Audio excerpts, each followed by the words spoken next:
What's up, nerd family? Welcome once again to the Poindexter Lounge. My name is Enosh, aka Enosh Vet, and it is good to see you guys tonight once again here on the lounge. So tonight we're going to talk about whatever you want to talk about. This is your show, basically, and we will talk about whatever you want to talk about. I'm going to turn a light on here.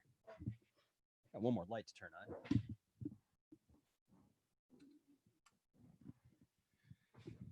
There we go. I'm going to turn that light on.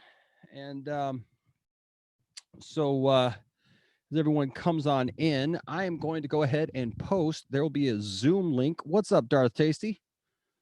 There will be a Zoom link here in the chat. All you got to do is click on that. And I am going to put in here tonight. Make sure that you pick computer audio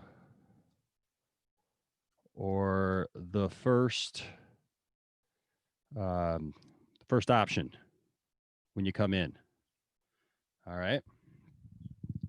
So that's how you do it. You just go ahead and click on there. That will take you to a waiting room. So if I'm in here talking with somebody else and you're in the waiting room, don't worry about it.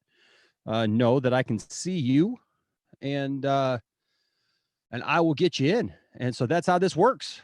It's not just an opportunity for you to sit and listen to me, so that I'm not just talking for however long we're on tonight, but that you guys can talk with me as well. And that's the fun of this, is that it's different. It's different than all the other videos that we do, because you're not just watching me, you get to actually participate. Now, Darth Tasty, I will tell you something. I will give you a spoiler on something, buddy. You ready for this? Are you ready? Darth Tasty, you won this week's comic books. So we just started a brand new sponsorship, as it were, from the Miley store on eBay. Nope, Sky, you do not have to show your face. You can turn the video off, so we will not see your face.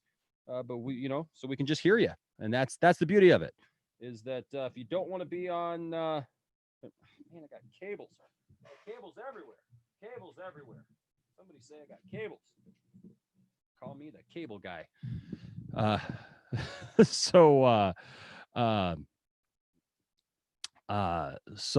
Anyways, I can get these cables because I need to be able to charge my phone.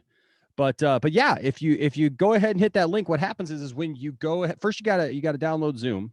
So next month I will be using StreamYard, which StreamYard's a little bit easier because you don't have to download anything. You don't have to download the program, so you don't have to download anything like you have to download Zoom to be able to use it. But what you do is you just got to make a screen name, and with a password, and then you're all set. I got my coffee. It is a little after 12 here on the eastern part of the United States, where we're coming to you from. I always feel like this is like late night radio, but yeah, Darth Tasty. So, yeah, oh man, I left the figure in the other room. So we'll get started while we're waiting for somebody to chime in here. Yeah, so Brian Austin Green was the correct answer. And yeah, Superboy was totally patterned after that. And this is what we're gonna do. I'm gonna bring this up so you can see. Because Brian Austin Green was on Beverly Hills 90210 back in the day. Are you old enough to remember Beverly Hills 90210? I know I am.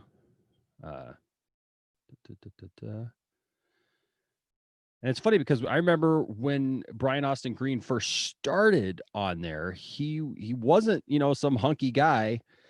He was actually known for being a dorky kid back then, and on the show, and he kind of grew into that hunkiness, I guess, as it were. And I'm trying to see if I can find any pictures where they show the two of them together. Superboy, I mean. I don't know if Google's going to want to cooperate with me here. But trying to find something here. I don't know. I'm not finding anything right there. Let me see. Sometimes it's all about how you search, right? Little known fact. Well, it's not a little known fact. It's something y'all probably know. Brian Austin Green actually played Metallo on Smallville, and did a pretty good job. Actually, we just watched him recently, and so let me see if I. Okay, I'm gonna try one more thing here to see if I can pull up a picture of this. Reign of the Supermen, and then I'll bring it up on the screen here so you guys can see it. Da, da, da, da, da, da, da, da, da, da, da.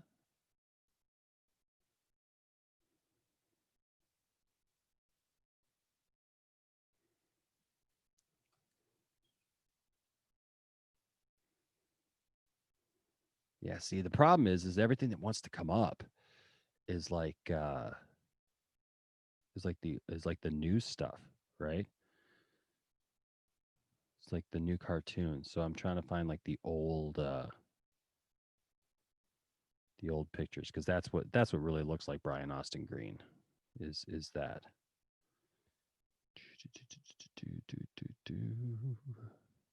Yeah, those glasses definitely give it away, because Brian Austin Green used to wear those glasses for sure. Hope everybody's doing good tonight. All right, I'm gonna get going here. It's not wanting to. I got one last thing, one last chance here. 90s. How about you? What? That did it. That did. All right, I found it now. Okay. So we're gonna view this image, and then I'm gonna go ahead and show this to you guys here. I'm gonna share my screen so that you can see what I'm showing you.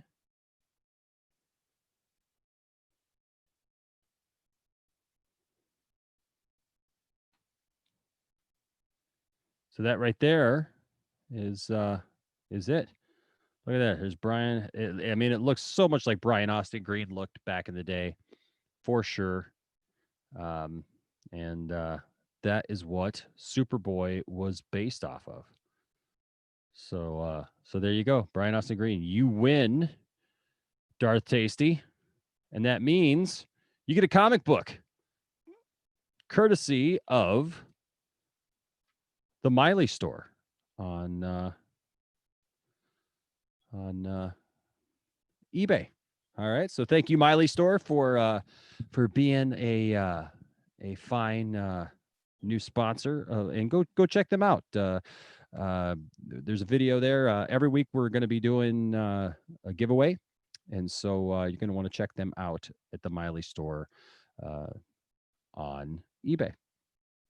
All right, so you guys don't have to show your face, but I need somebody to jump in here and talk to me to get this thing kicked off. It seems like it always takes one. What's up, Amparo? Pario? See. What's up, Amparo? What's up, Sky, Darth Tasty?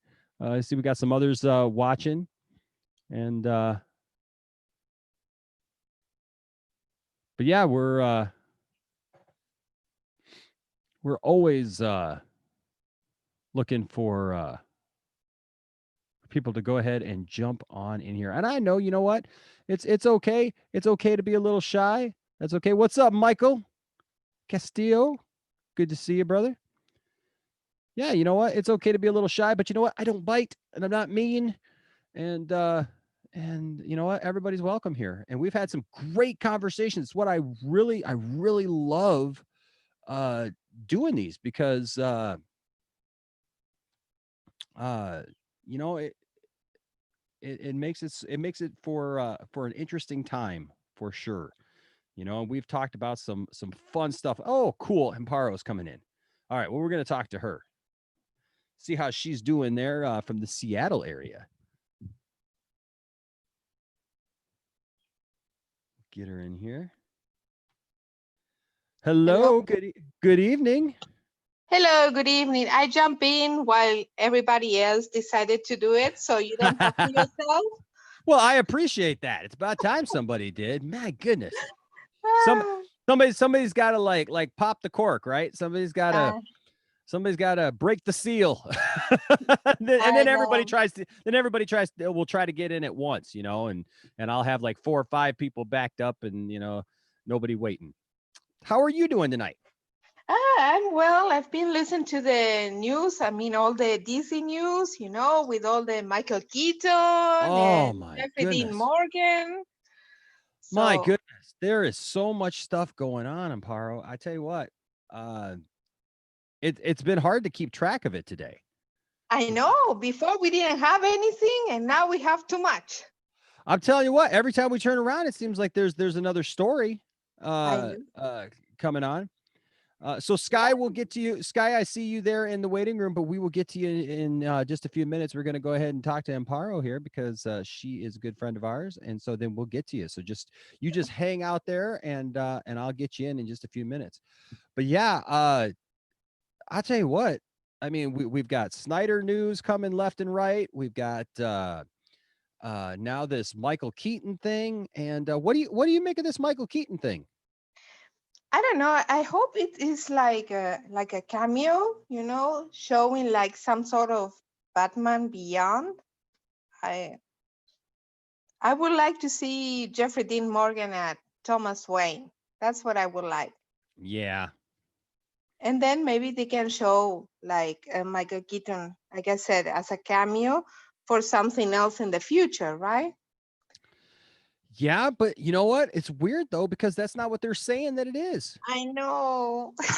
It's not what they're saying it is, and you know, but it's weird because I don't know. So the original, I keep seeing people embellish on the story, and that's the part that kind of gets on my nerves. You know, like here at the channel, we don't I don't embellish on stories. You know, I don't try to take a story and make it something bigger than it is, or you know, try to change it a little bit. You know, and like even like I struggle sometimes because I feel like a lot of these channels that are out there, they mess with, you know, the title of their videos and stuff like that just to just get people to come Yes. and you know check out Like their video, right? clickbait. And so yeah, it's Mhm. clickbait. And so you know they'll have a few thousand views and stuff. And I got the same video about the same exact topic, and I'll be sitting there at like, you know, 500 views, you know, or something, which hey, you know, it's not bad, you know, whatever. But you know, I'll be looking at, you know, like some of these other channels, and you know, it's like even smaller channels than ours,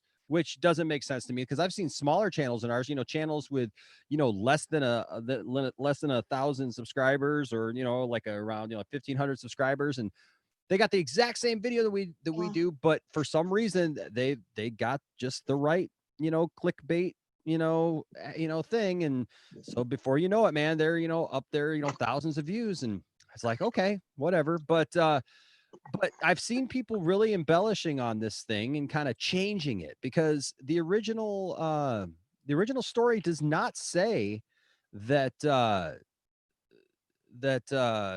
what's his name, uh from what's his name? Well, the guy who played Thomas Wayne. Uh Jeffrey Dean Morgan. Jeff, yeah, I always get his. I tell you what, I always, for some reason, get a brain fart with his name. I don't know why. I have no idea why. I get the Dean part, but I always forget the Jeffrey and the Morgan. I don't know why. But anyways, so you know, so the original story doesn't say anything about that Jeffrey Dean Morgan won't be in it.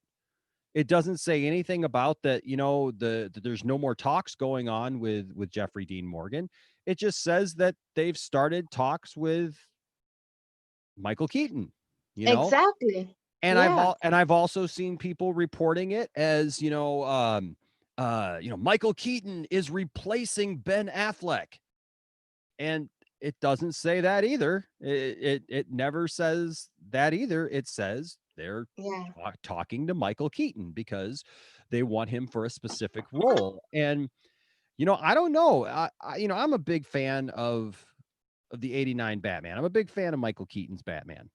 Uh, that was a Batman that I grew up with, and I love it. And look, if any Batman, I guess, is gonna be like an older mentor, like you said though, I would rather see it. Well, I don't know if you said this. You were talking about Jeffrey Yeah. Dean Morgan, but a lot of people are saying, and I've said it before, that I would like to see Michael Keaton play Bruce Batman Wayne Beyond. in Batman Beyond. I Yeah. think that would be a great thing to see. But I don't know. Is this kind of laying the groundwork for that? That's possible. Uh Uh, yeah, I also heard that it wasn't going to be like the Flashpoint exactly. So yeah. they might change something. So you don't know. Maybe in the past they get Thomas Wayne, and in the future they can go to the future and have the old Batman. Yeah. So I mean, from what I'm hearing, from what I've been told by various people that I've talked to, because Amparo, I've been around this last week. I've guested on 5 different channels this week. And that's been kind of cool actually, because I've never done that before. So that's been a lot of fun actually, being interviewed on different channels and participating in other channels, videos and stuff. And I'm hearing stuff from people as I'm doing this stuff, right? People who are connected, people who have better connections than I do.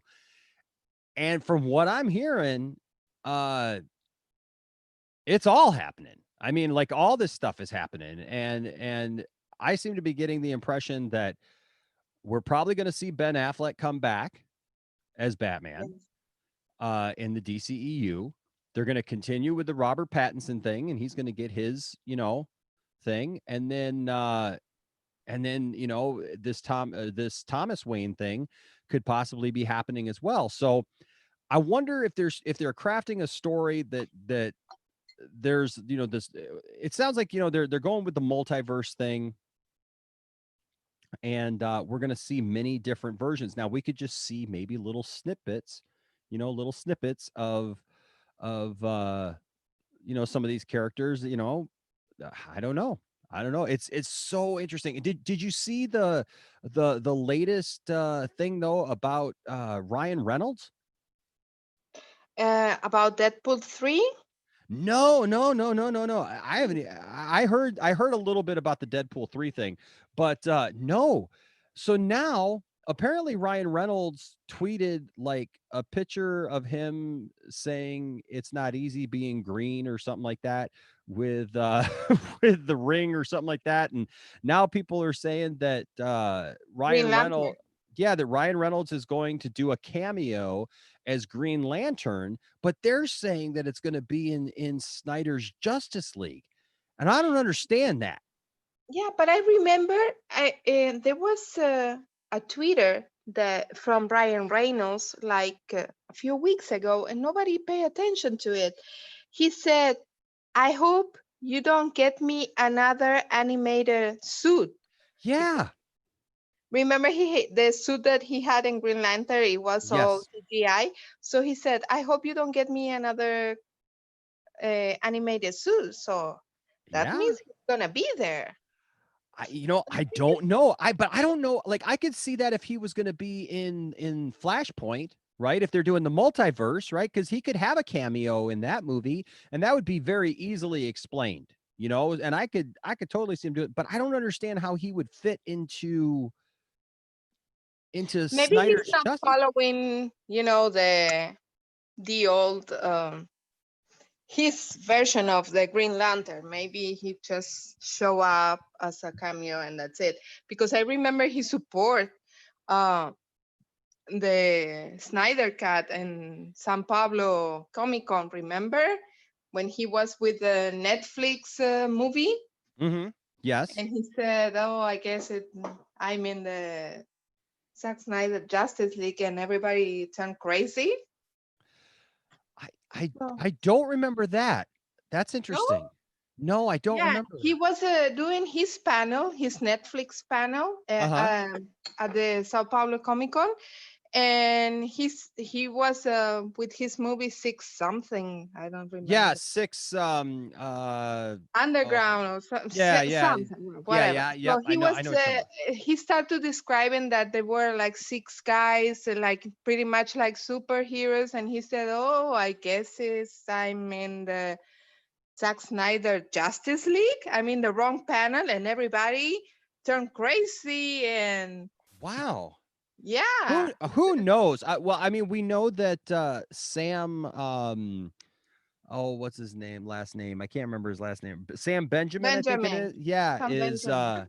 Sam Benjamin is supposed to play Green Lantern, supposed to play Hal Jordan in Justice League. So I don't know. There's so much information coming out Yeah. But that everybody's saying that he's not playing, or maybe he's just one Green Lantern and it will be more than one. I So don't we'll know. I see. don't know. But you know We'll what? see. I know. I'll be honest though. I'll be honest though. I'm pretty excited though at the idea, at least, of seeing uh, Michael Keaton return. You know, because Ah, yes, I like I am said, too. I like Michael Keaton. I like his Batman. I'm sitting right here. I got my Michael Keaton And it was the Batman, and big comeback for Batman after the 60s, because we had like Superman in the 70s and that was it.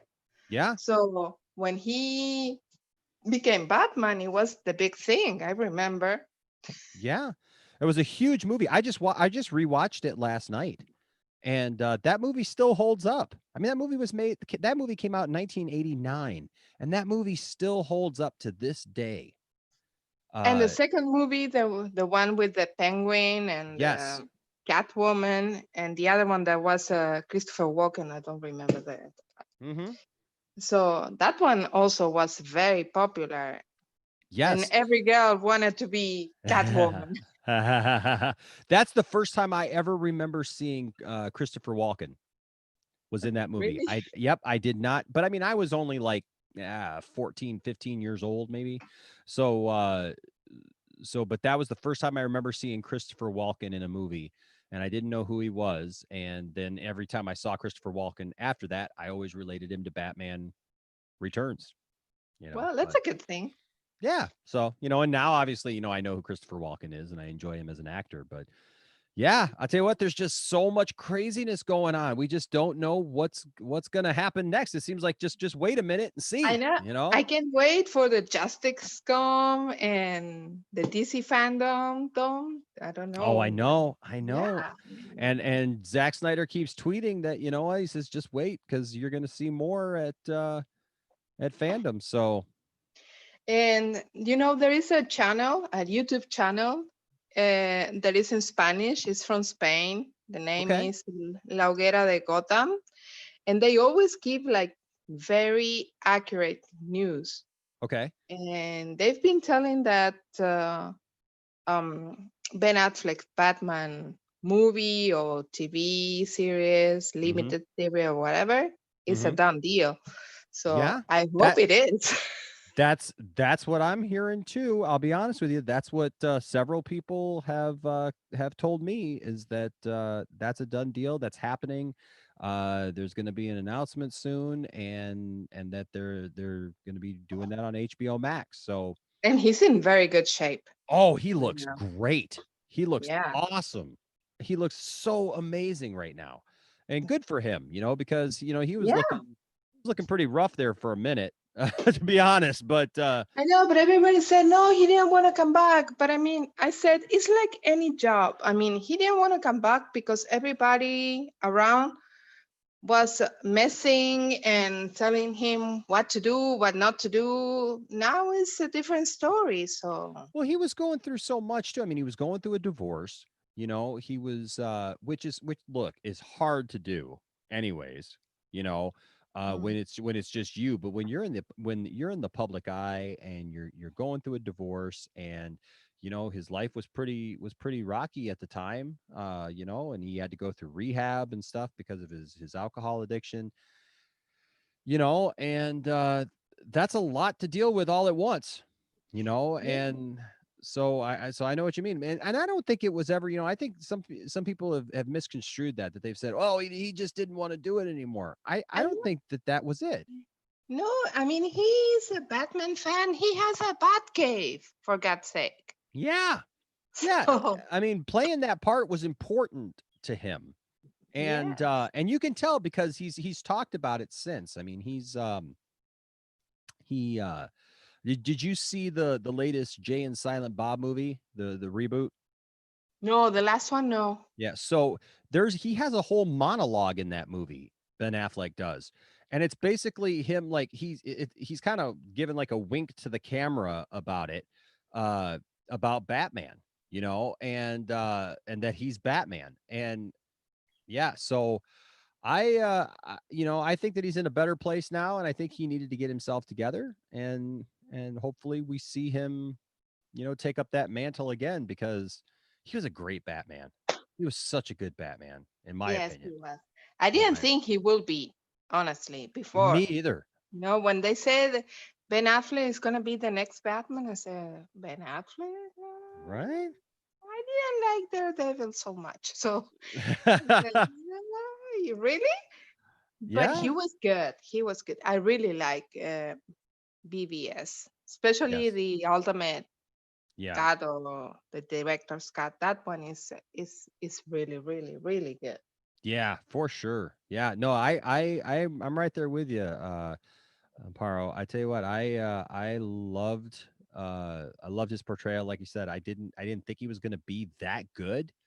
Because it's Ben Affleck, and look at all Yeah. this, the things that we had seen him in had been kind of, different and stuff. But man, he turned out to just be fabulous. And anybody who tells me that they didn't like Ben Affleck as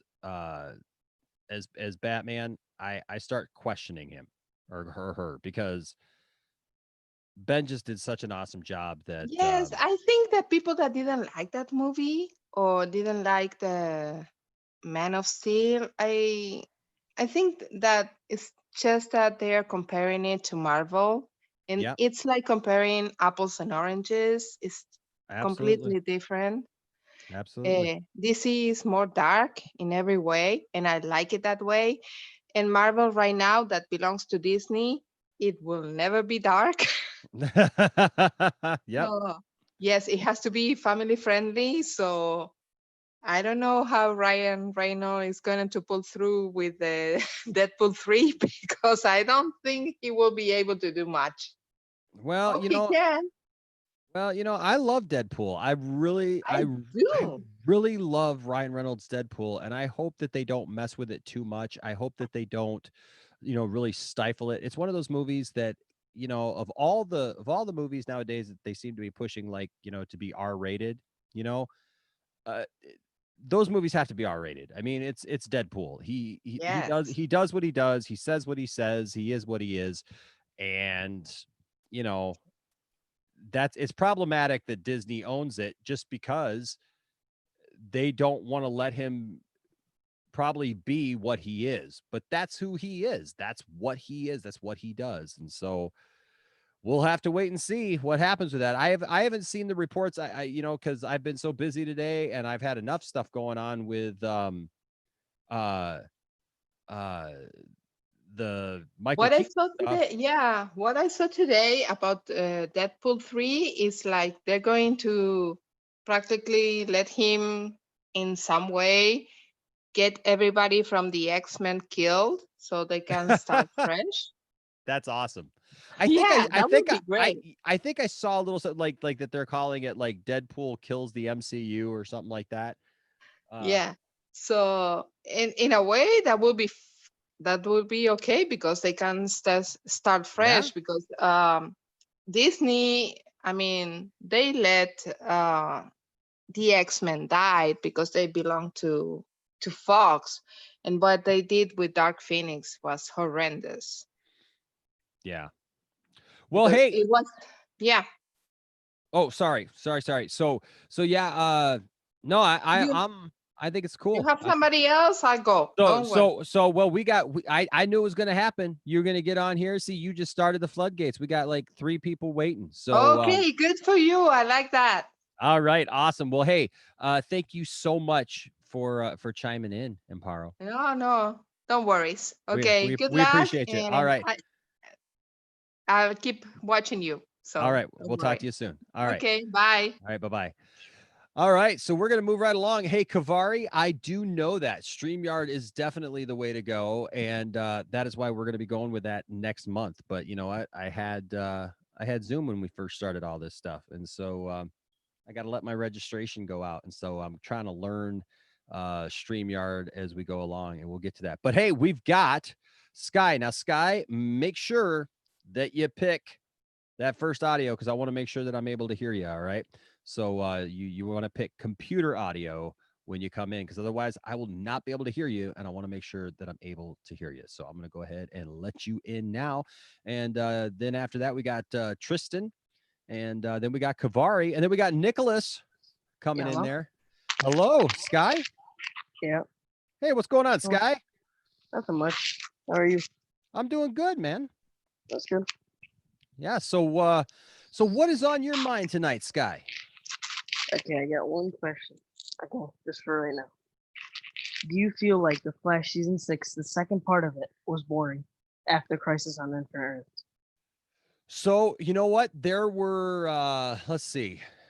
After Crisis, I think that there was like was it 3 episodes in a row that they were bad. They were just really slow episodes. And then they kind of peppered in like a couple of really good episodes, you know?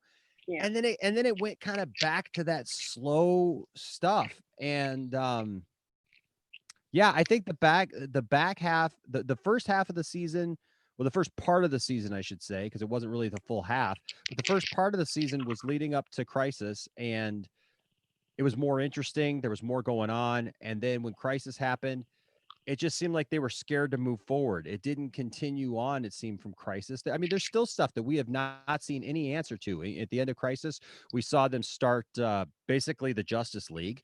You know, they basically had a Hall of Justice. They teased the Wonder Twins and Gleek and all that stuff, and we haven't seen anything about that. And then they went to this story about, you know, Iris being stuck in the mirror. And it was like, I can only watch so many weeks of Iris looking out the mirror and yelling at Barry, you know, from my couch, you know, for those of you guys who are watching it with us, you know, just yelling at Barry, like, come on, dude, you know, like, you can't tell that that's not Iris. Come on, what's going on? I don't know. It's like so stupid that how they made it look like it's, oh, you know, she's trying to call out, but you can't hear you through the mirror. Yeah. Yeah, no, I'm right there with you. Yeah, and you know, and it's unfortunate because I wish that they would have been able to complete the season.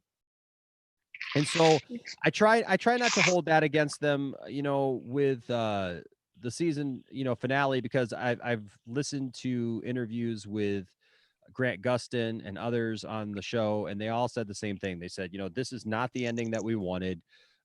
We were all disappointed in the ending as well. We tried to make, you know, the closest thing to a cliffhanger as we could, you know, but it just wasn't there. Now the good news is that next year they're not cutting anything short, so they're going to actually pick up. They're going to finish the last what was there, two or three? It was 3 more Let's see, episodes. yeah, there was 3 more episodes, right? So they're gonna instead of just doing 22 episodes next season, they're going to do a full 25 episodes. So they are going to give us the 3 episodes that they were going to, you know, finish with. So they're going to finish out that story and then move on and start whatever, you know, they're doing for next season. I'm really hoping that next season it picks up. You know, I think the Flash has been much better when Barry is fighting villains that that are speedsters. What do you think? I think that too. I just hate that they keep bringing back Reverse Flash. Reverse Flash is like getting overused now at a certain point where like, what's the point of him now? How do you feel that he's being overused? Like, okay, I like season 5, how the perspective they put him in. But then, like, after he got out and he comes back and he's not in crisis because it wasn't the same writers that wrote the episode. Yeah. And then, like, he came back and he's trying to take over Nashville. It just, like, it got, like, so boring at that point. See, I'm a little bit different than that because I feel like they haven't utilized Reverse Flash enough in this aspect. Season 5, yes, Reverse Flash was there, but Reverse Flash didn't physically do anything. Reverse Flash only physically did something in like maybe like 1-2 episodes, like once he got out, you know. And that was when Reverse Flash, was out. He could tackle Barry in a different way, but even though he was there the whole season and his presence was definitely felt because he was kind of masterminding, things with Nora and all that stuff. I feel like Reverse Flash is the Flash's main villain. He's the antithesis of the opposite of the Flash. And because of that, we haven't seen him much. We got him in season 1, a little bit there, in season 2, maybe a little bit, if I remember right. And then he hasn't been there. They took him to Legends and they changed the actor. They went to the other guy that I can never remember his name. And then that's just kind of been it. And then, finally, we get little bits here and there. But my only thing is that I still am like really wanting to see that real uh rivalry, Yeah, I agree with between that. the two. Between the two. That's just me. I really like the Reverse Flash, and and so maybe that's why I want to see that. But I just really want to see like the reason why they still really haven't gotten deep into why Reverse Flash really hates the Flash, like why he wants to, take him out so bad, and I would just kind of like to see more of that a little bit. But Don't get me wrong, I like Reverse Flash. I like him. Every time I see yeah, him, it's like it feels more like he's ready to take down Barry more than anyone else. yeah, yeah. So, but no, I agree with you. It's this last season of the Flash was weird. Yeah. To put it nicely. It was just strange. They spent a long time, and the Flash always gets bad when Barry is either pining after Iris, and puppy dog eyeing after Iris, and or something. And that's kind of how this season was going. I kept looking over at Tiffany going like, like when she, the evil Iris or whatever, the Mirrorverse Iris, whatever, is like kicking him out of the house and all this stuff for nothing. And, doing weird stuff, burning, or making good food and all this stuff, and it was obvious that something was up. And Barry's just like, okay, I'll just leave now. And, I'll just do whatever you want. Like, it's like, I looked at Tiffany and I said, there's no way. Like you wouldn't just look at me and go, you got to get out. And I just be like, oh, okay. I guess I'll go now. I mean, that's just, I don't know, but maybe that's just me, but he's supposed to be a superhero too. He's supposed to, I think, be more assertive than what he is sometimes. And Well, it's weird because he flip-flops. yeah, well, like just remember, like he was losing his speed. He didn't have that much speed force in him yet, so probably Yeah. he couldn't be that hero. Yeah, he could have been. Yeah.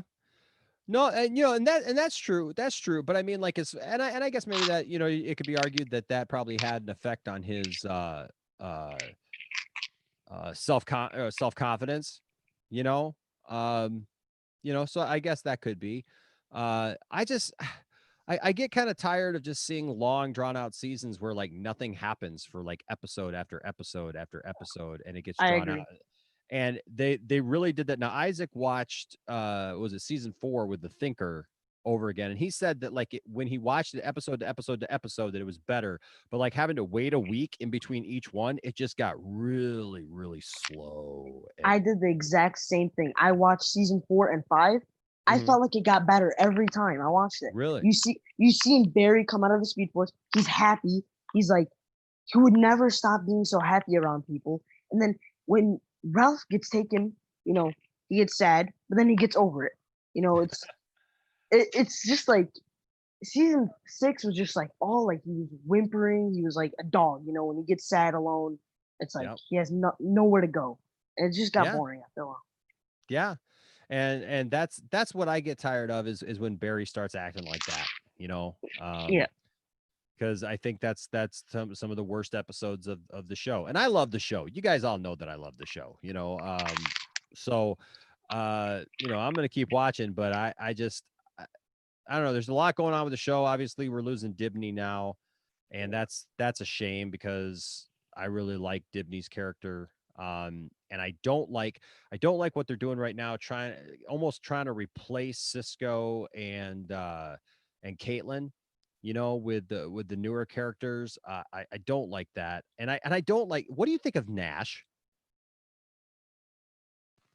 I don't like him. It's like the worst version of Wells that there has been. Yeah, I know. It's like they tried to force Nash on us, like right before Crisis. It was like, okay, guess what? Here's this other Wells, and you're gonna like him just because he's a Wells.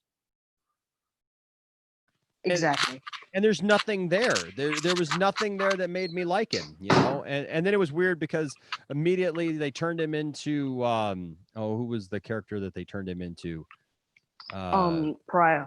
Pariah. Yeah, they turned him into Pariah, and it was like, what is going on here? Like we didn't even get a chance to really develop any kind of relationship with that Wells, I with was, yeah, I agree with that, but I feel like Crisis on Infinite Earths was a waste of potential. yeah. Like they Yeah. made it like where like Barry's supposed to disappear, and then oh wait, it's the other Flash. It would be cool if Barry got trapped in the Speed Force and someone has to go get him, like in a far, far way in the Speed Force. You know what I mean? Mhm. Like, Yeah. Yeah, there was a lot of stuff, they were trying to fit a lot uh into Crisis, to be quite honest with you. And you know, there's parts that were inspiring and were amazing, you know, in Crisis, and got me so excited. I mean, the moment with Ezra Miller popping in, that's still one yeah, of probably my favorite moments, just even doing this channel. It's just my response to that, because totally caught me off guard. Nobody was expecting that.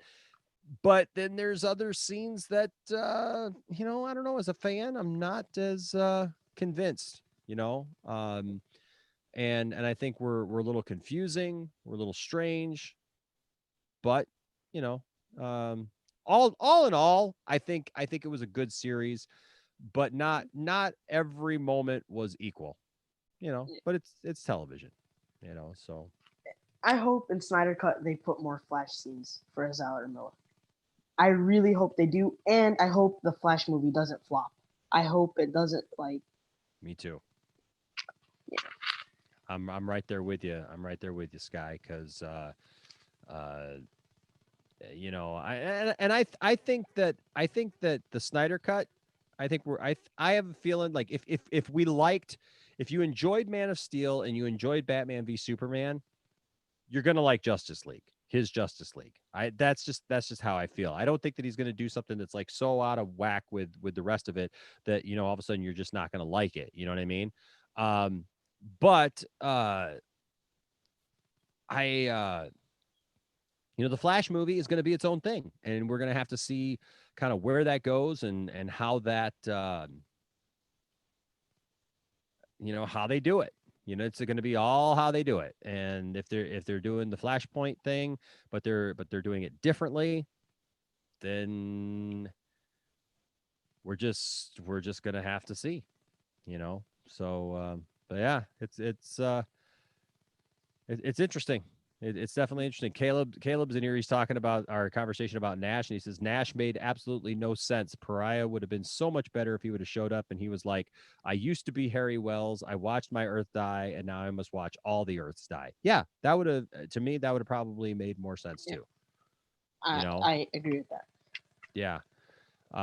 But but then, like I said, that but I mean, we got an inspiring turn of Brandon Crisis. Routh as Superman.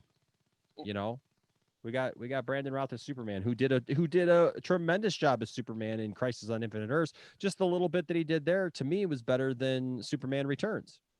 Oh yeah, it gave the show like more of a spark, really. Yeah. Yeah, it gave it that hope. And the only thing that I didn't like about that was they allowed Lex Luthor to just take him out. It's just I didn't like that.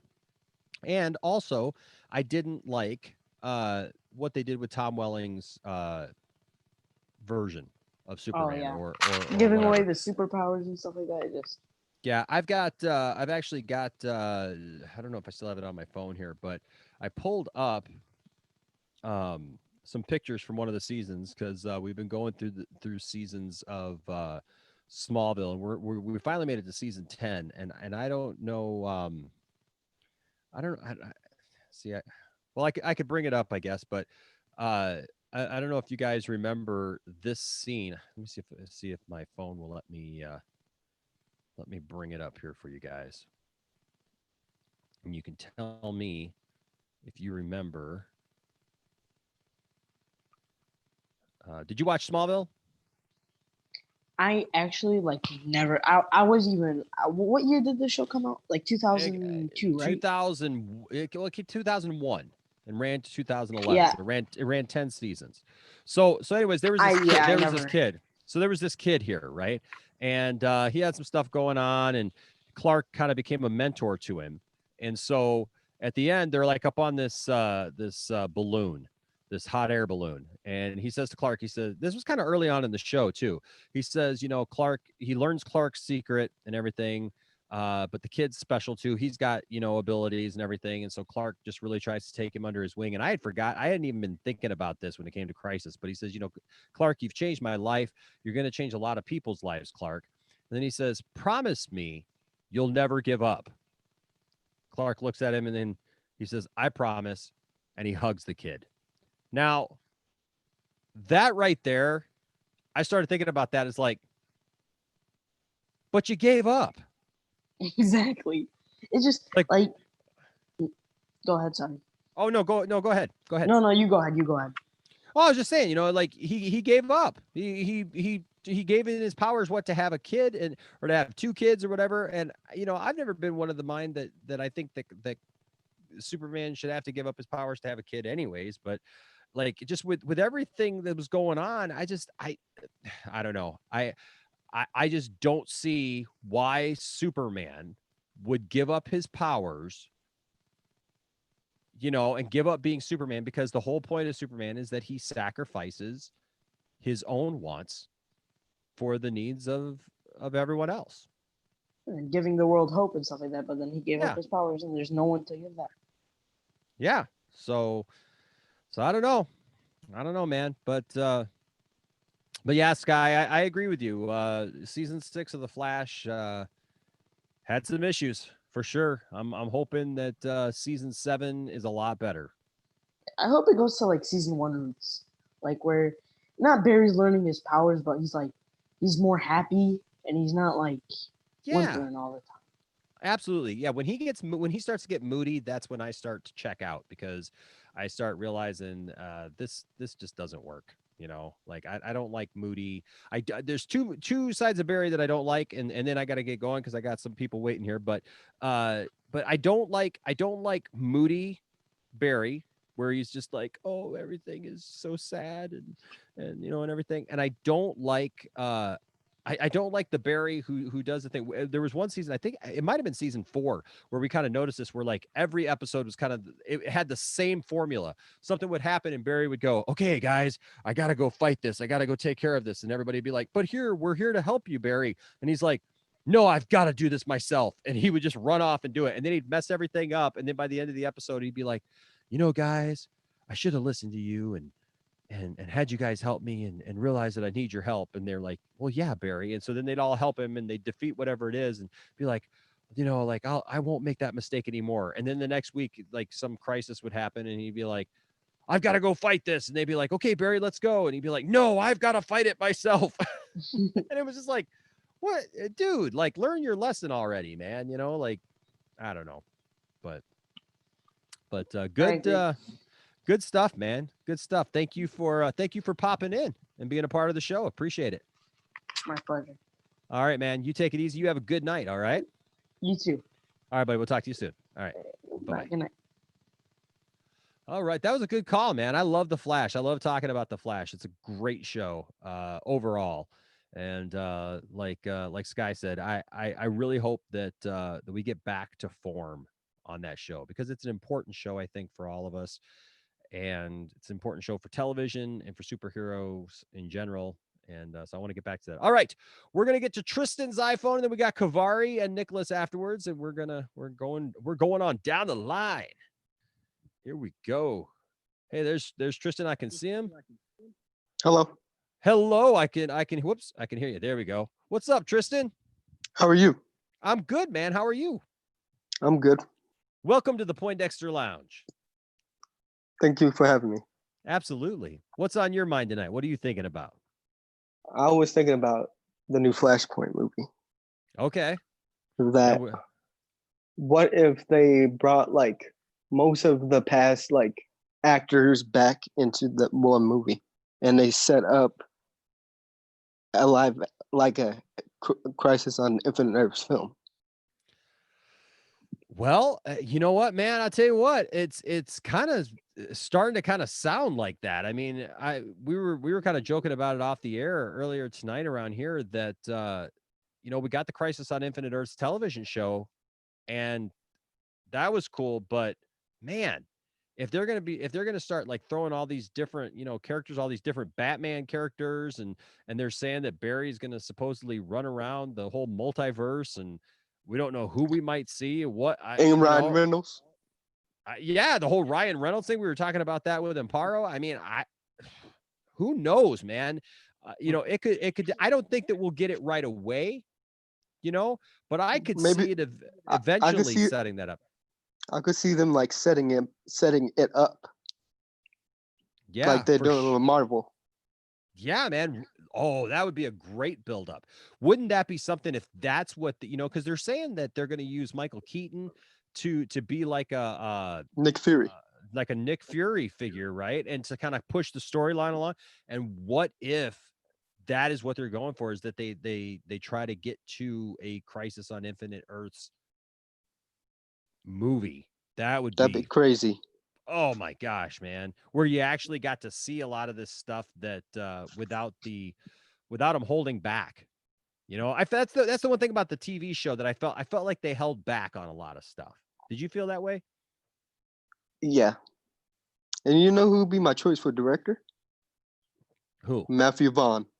Matthew Vaughn, really? Now that'd be good. I was thinking about him, man, in the last couple of years to possibly direct a Superman movie because yeah, because back in the day he actually was gonna make a Superman movie, Superman Red Son, with Charlie Cox as Superman. Yeah, that's an interesting casting, and yeah. But yeah, Matthew Vaughn, I think Matthew Vaughn would do a good job. I think that. Man, that's an undertaking. I'll tell you what, to try to put all those characters together and all those things together. But I feel like we're going to see something because I guarantee you, I would almost put money down on it right now, Tristan, that we're going to see a version of the scene from Crisis on Infinite Earths where Ezra Miller comes in. Yep, and he meets I was Grant thinking Gustin. that in Flashpoint. Yep. That they're going to use that somehow or reshoot it to, be in Flashpoint because Warner Brothers specifically asked for Ezra Miller to be in that scene, that they would create that scene just for Crisis on Infinite Earths. So, I'd put money on that. I'd put money on that we're going to see that. And I got a crazy theory for Okay. the Flashpoint movie. What if Okay. they put Ben Affleck in it, Mm-hmm. Robert Pattinson, just for a tease, Okay. Michael Keaton, and Jeffrey D. Morgan? Dude, that'd be awesome. You know who else I'd love to see in there? I would love to see like a whole Batman ensemble, right? So, like, why not try to get Christian Bale in there, man? Yeah. I don't know if You he'd know do who it. else? I don't know if he'd do it, but it would be cool to see. Who Or else? Val Kilmer. Yeah, but Val Kilmer. Have you seen Val Kilmer lately though? Yeah. So we saw Val Kilmer last year, man, at our Comic-Con in Detroit, and he wasn't looking so hot. Or George Clooney. Imagine if him interacting with Michael Keaton. Oh my goodness. Oh my goodness. That I don't know. Would he like try to like buy something on his Bat credit card? Whip out the Bat American Express card and goes, no, guys. I got this. But Clooney looked the part. I'll give him that. Yeah. He looked like Bruce Wayne. The problem was that he didn't play it any differently. Yeah. He played both Batman and Bruce Wayne the same, and they're just not. It was like he would walk in a room and as Bruce Wayne, he'd be like, "Hey guys, hi, I'm Bruce Wayne," and then he'd walk in as Batman, full Batman suit, and he'd be like, "Hey guys, hi, I'm Batman." Like there's no difference here. There's no change. There's no character change, and so I'm still shocked that Keaton's coming back. I know, man. I know. That's I that's something I didn't think I would see, man. But Keaton's awesome. Keaton he's just a good actor, in general. And then also the fact that he's returning to this role, we said, I don't know if you did you see when we did the council earlier tonight live? Yeah. So we were talking about it, and it's like, man, I just I didn't expect this to happen. I didn't expect him to do this. I really felt like he was like now in the Marvel universe. He was, he's doing the stuff with Sony and with Spider-Man, and obviously they've got some other plans for him moving forward. But like it'll be interesting to see if he does this and he jumps on and he's like one of the leading factors for and this was something I wanted to talk about in the council, but we really didn't get to. But if he's one of the leading factors in the DC properties, what does that mean for his character in the Sony verse and in the MCU? Because I doubt that they're going to want him that they're going to make him a big leading factor in the Marvel stuff if he's leading out the DC stuff. And you know what's so me and my mom earlier, we made a idea, and she actually sent the idea to Warner Brothers. Oh yeah, yeah. We were like, what? We were like, what if Steve Trevor survived the crash, but he was found by one of the Green Lanterns, and that Green Lantern saved him, and that Green Lantern. That's right. Died. I remember you made that comment now down in the comment section, and that's an interesting take. I mean, I know that so it looks like we've already got. I mean, we got one Green Lantern as Sam Benjamin, who's going to be in the Snyder cut, and then whatever this thing is going on with Ryan Reynolds, I don't know what's even going on with that, and I don't even think I'm prepared to even delve into that because I don't know how that even works. Like that movie just celebrated its 10th anniversary. I can't believe that movie has been out for 10 years now. And I don't hate the movie. It's definitely not my favorite movie. It was okay to me. It was okay. Like there were parts of it that I wish that they had taken out for sure. But I liked Ryan Reynolds, and I really wanted to see a sequel because I wanted to see him take on Sinestro. I mean, that was, but I don't know the Steve Trevor thing. I think that we're going to get a lot more clarity on him in the Wonder Woman movie. And I know Isaac's been talking about this. Isaac's feeling on it, and I kind of feel that this is what they're going to do is Maxwell Lord, has the power to grant Oh yeah. people, their wishes or whatever, and so have a feeling that's going to have a lot to do with Wonder Woman and kind of how he comes back and everything. So I don't think that he survived. I mean, but it is an interesting. I mean, look, Tristan, Mhm. anything is possible at this point. Anything is possible. And for years, people been making rumors or speculating that Warner Brothers or maybe had what's his name? Before Ryan Reynolds, they had him mine Chris Pine to be Green Lantern. Chris Pine. Yeah, and Chris Pine has that look for sure. He's definitely got a look like that. So that was his number one before Ryan Reynolds was cast. I could see it. I mean, I could see it if he wasn't who he is, I could see it. Yeah. I don't know if that's gonna happen. But you know what? You got some fans in here. Brian Hill, Master of None, who's got his own channel. What's up, Brian? Says that's really interesting. He says a pine lantern. He says I like it. So let's see. Some other people actually says he played the part. What the script was done, like he played his part. I think they're talking about other Batman. When we were talking about the different Batman. But You know what would be interesting? what's that? What if this came out of nowhere, out of the blue? And What's up? By the way, I'm Well- sorry. What's up, Jason? what if they casted Jake Gyllenhaal as Batman for the Crisis movie for just a little part? Jake Gyllenhaal. So I'm going to be honest with you about Jake Gyllenhaal. I'm not a big Jake Gyllenhaal fan. Mm. There's something about him. I don't see him in like that way. You know what I mean? There's something, Yeah. and I can never put my finger quite on it, but I just don't.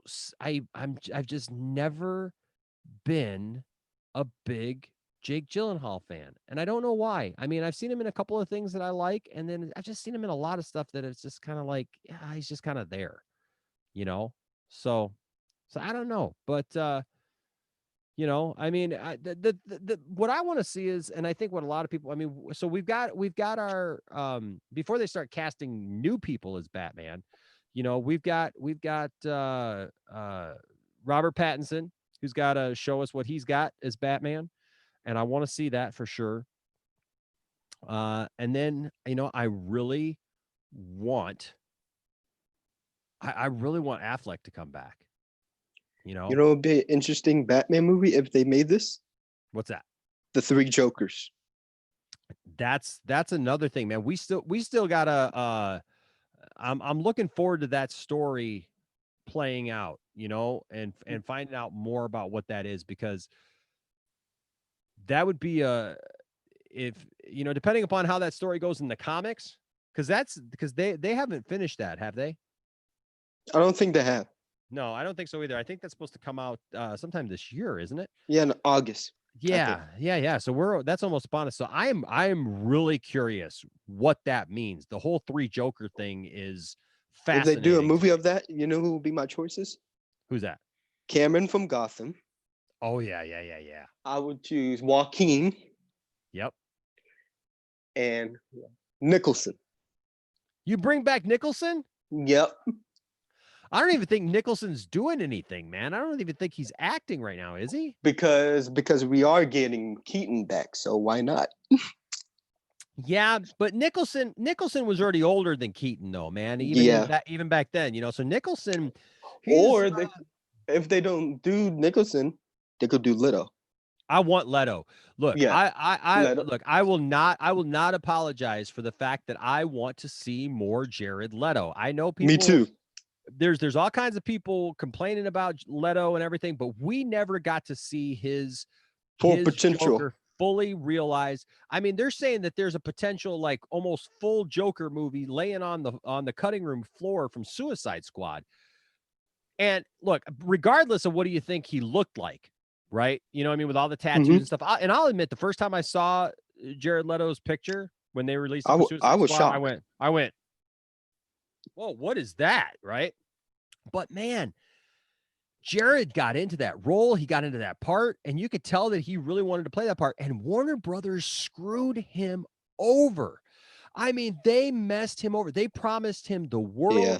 They told him all this stuff. They got him going. They had his full commitment, and they just lied to him, man. I tell you what, you ever want to do something, look up what Warner Brothers did to Jared Leto, and then you start to realize that, you know, it's not Leto's fault. It's not Leto's fault that it is what it is. And I think the funny thing is even people who complain about Leto, they all kind of say the same thing. They all say, well, we just didn't see enough of him. Like, well, that's not his fault, and that's no reason to hate him. You know, I mean, like, yeah, you might not have gotten as much as you wanted, but that doesn't mean he sucked. You know, it just means he was different. And the thing that I love about that Three Jokers thing, Tristan, is that it shows that there's different sides to the Joker, and every actor who has played the Joker has brought something new and fresh to that role and been a different kind of Joker. And to be quite honest with you, Jared Leto kind of brought that to the modern day, you know, of like what the Joker would be. And you know, I don't know. And there's two DC movies that we still haven't got, and that they're in like development hell. Is Nightwing from Chris McKay and a Deathstroke movie with Joe. Yeah, well, I think the Deathstroke movie with Joe is actually going to go now to HBO Max with Ben Affleck. That'd be great. And from what I've heard, it's going to be Ben Affleck, it's going to be Joe Manganiello, and possibly Jared Leto. That'd be great. So I definitely want to see Affleck square off against Leto, man.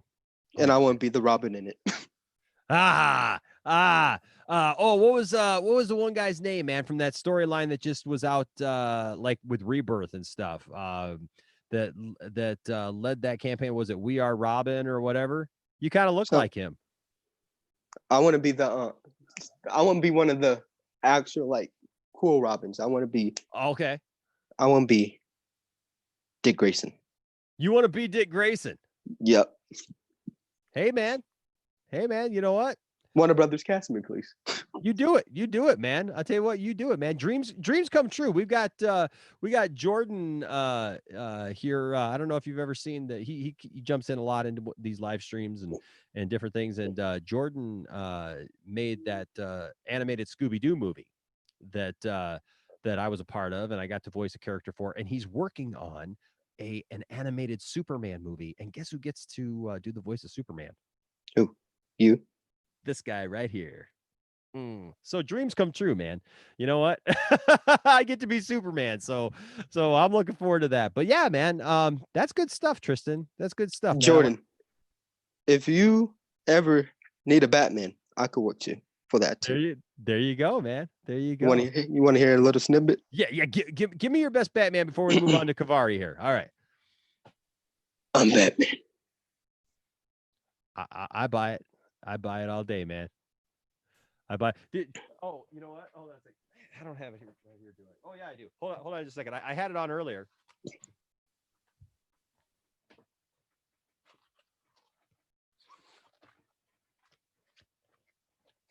Got my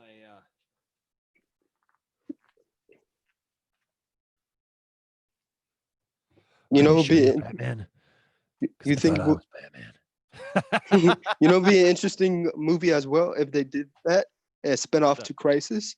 If they did this Batman Reign of Terror movie when he goes against with Brandon Routh as Superman, Kevin Conroy. Ooh, I like it, man. You got some great ideas. Because there's a bunch of fan trailers where we see not Michael Keaton, Kevin Conroy's Batman go against Brandon Routh Superman. And they're both like, oh. I like it, man. You got some great ideas, man. You just keep coming up with them great ideas, man. Keep sending them into Warner Brothers. And you know what? You never know. Maybe one day somebody will contact you and go, hey, Tristan, we like that idea. So yeah, I'm going to keep sending them these ideas. You do that, man. You do that. Well, hey, thank you for sharing those ideas with us and coming into the stream tonight. I appreciate it, man. All right. I dig it, man. All right, you take it easy. You have a good night, and you keep being Batman. We're all Batman. We are Batman. Jinkies. We are Batman. That's right. All right, man. You have a good night, Tristan. Raggy, raggy. Ruh-roh. We'll see you later. All right. Hey, man, that's Tristan. That's cool. You know what? I like it when get that off there. Whew. I like it when people are creative, man, and they have creative ideas, you know, and Tristan is creative, man. He's got some great creative ideas and some great thoughts. So I'm looking forward to this next person because we've been talking a lot, and this is the first time I actually get to talk to them, and that's Kavari. So make sure, Kavari, that you hit that right thing, that you know that's the first option, the computer audio, because I definitely want to hear you. I don't want you to get kicked out. All right.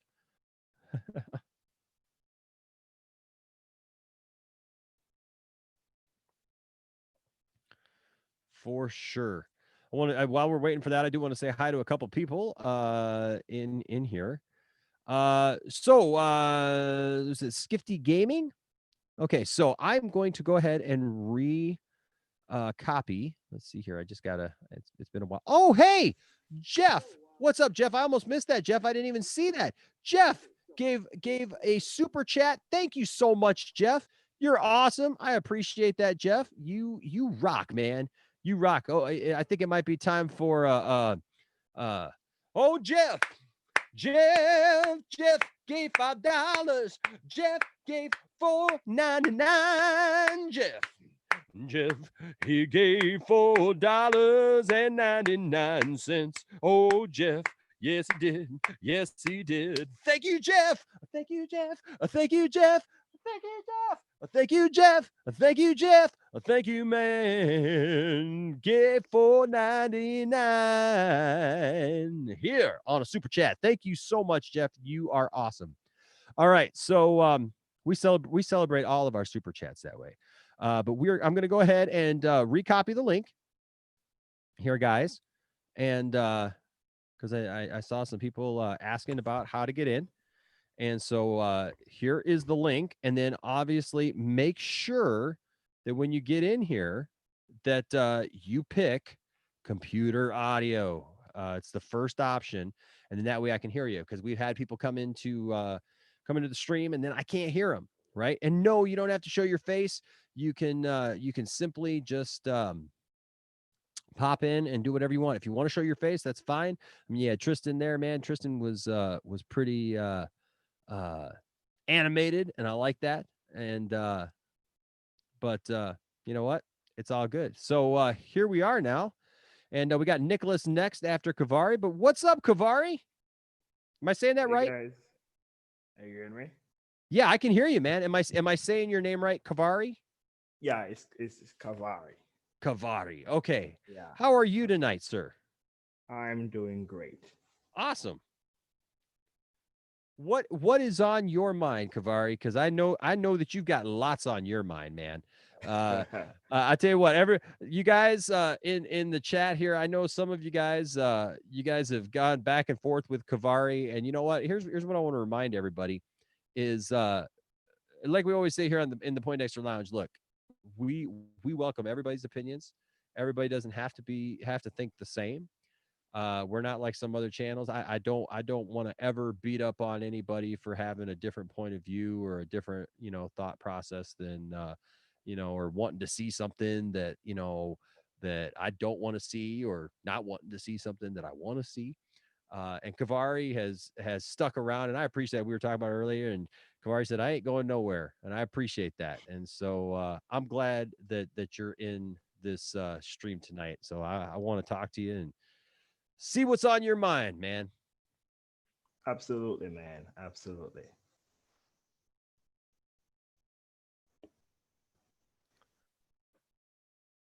So what you got for us? One of the biggest concerns that I have with the Flash movie is the writer, Oh. Christina Hobson. Mm-hmm. So I'm hearing all this opinion about Flash, the Flashpoint movie, and all these big things. But we have to remember that Christina Hobson wrote one of the biggest flops of the year, which is Birds of Prey. I really enjoyed the movie, but again, the numbers don't match up. The movie, Yeah. the movie was a flop, right? And she also wrote Bumblebee. I mean, that movie was meh for me. You know, it wasn't terrible. It wasn't good. You know, it was just, it was feasible, Mhm. right? Mhm. I think personally they should bring on a secondary writer on the Flash. So to that, I would say, for if they're going for what they're going for, Kavari, Yeah. I could agree with you on that. Actually, that I actually would like to see multiple people. I mean, not too many because you don't want to get it too messy. That's true. Where you can't decide on anything. I think that's been one of Warner Brothers' problems for a while is they get way too many hands in it, and then by the time it's done, like it doesn't even resemble what it's supposed to look like. But no, I understand exactly where you're coming from. Now, so I will say this. First of all, Bumblebee is responsible for one of the greatest moments that has ever happened on this channel. I don't know if you've ever seen our trailer reaction review for Bumblebee. I didn't. Okay, so when that happens, on that, I still to this day, at least, man, several times a week, get new comments on that. I mean, and that's been over 2 years ago now. Uh, maybe maybe three. I don't know, 2 or 3 years ago. Anyways, uh, I still get several comments a week on that video. People still find that video, and it's because when I saw those Generation 1 Transformers, Yeah. Optimus That's pretty Prime, cool. dude, when I saw Optimus Prime and I saw Soundwave and Shockwave and Ravage, man, I lost my mind. I'll tell you what, if you want a good laugh and you want to see me going crazy, just type in into the search bar, just type in Poindexter Lounge Bumblebee reaction and you'll see it. I lose my mind. In fact, so much so last week I was contacted by a guy from China who had seen had seen our reaction video and liked Yeah. it so much. He's actually, because in China, I guess they don't have YouTube because they're not allowed to have, regular YouTube. So they have their Yeah. own service that's like YouTube over there. And so he contacted me, this guy named Adam. He contacted me to ask my permission to use our video in his own reaction video because it was so surreal. He wants to do a reaction video of our video doing a reaction to Bumblebee. So What? yeah, because it's that crazy, man. It's that crazy. Actually, next time you talk, maybe I'll try to bring it up and maybe I can show it while you're talking. But so here's the thing. Then the movie came out, right? And that's probably the best 5 minutes in the movie. It's awesome. It looks great. But you know what? That movie had a lot of heart. I'll give it that. It really did. It really had, I'll be honest with you, it had more heart than any of the other Transformers movies. And the most important thing is that it made its budget back and it made profit. Yes. And so I know that there's people who have been kind of hating on it a little bit, and using her as a reason behind of it. But I don't know. That's a hard one for me to go there just because of that. Okay. That it did well. It's got a lot of heart. It's probably the best Transformers movie, if I'm honest. I mean, it's got John Cena in it, but nobody's perfect. I like John Cena, but it's just, it was kind of one of his first movies when he was starting to try and get into all this stuff with his acting and everything. So there's that. Now, skip to Birds of Prey. I defend Birds of Prey because to me, that's a good movie. I like it. I like Harley Quinn. I love Margot Robbie as Harley Quinn. We just rewatched that movie like a couple of weeks ago, Tiffany and I, and now I've seen it several times. What seems to me is, I mean, a lot of people are harping on it, yes, and it didn't do well financially. Mm-hmm. But honestly, I know there's a lot of people who say, well, it's just an excuse. It's just an excuse. But I know people personally, Kavari, and I don't know about where you are, but I know people who, because I have the channel and because people know that I'm a big DC fan and everything, people still ask me, hey, when is that Harley Quinn movie coming out? I heard there's a Harley Quinn movie coming out. And I'm like, that movie came out. It was called Birds of Prey. And they're like, wait a second, that that Birds of Prey thing was Harley Quinn? And I'm like, yeah, that's what it was called. Look, Warner Brothers really messed up naming that movie. Yeah, they completely butchered the marketing campaign for that movie. Absolutely. So I don't know if it's fair to blame uh the writer of that movie for its failure, because everybody that I know, Kavari, who's seen the movie, they loved it. They liked it, at least. You know what I mean? Like, they either really loved it or they at least liked it. Like, there's always going to be a couple of haters in there, who's, I just hate it, whatever. But I mean, as far as people that, like, I respect their opinions about movies, that I can talk to, Mm-hmm. they all Absolutely. they all liked it. Like, they all enjoyed the movie. And so and I know there was a lot of people who there was a big campaign trying to say that it was full of, SJW stuff and man hating and everything like that. And that's really not in the movie. That's not a sentiment in the movie. I know that what's his name? Ewan McGregor had some Mhm. comments, that he said, and that's unfortunate because it gave people the opinion or the idea that that was in the movie. Uh, Yeah.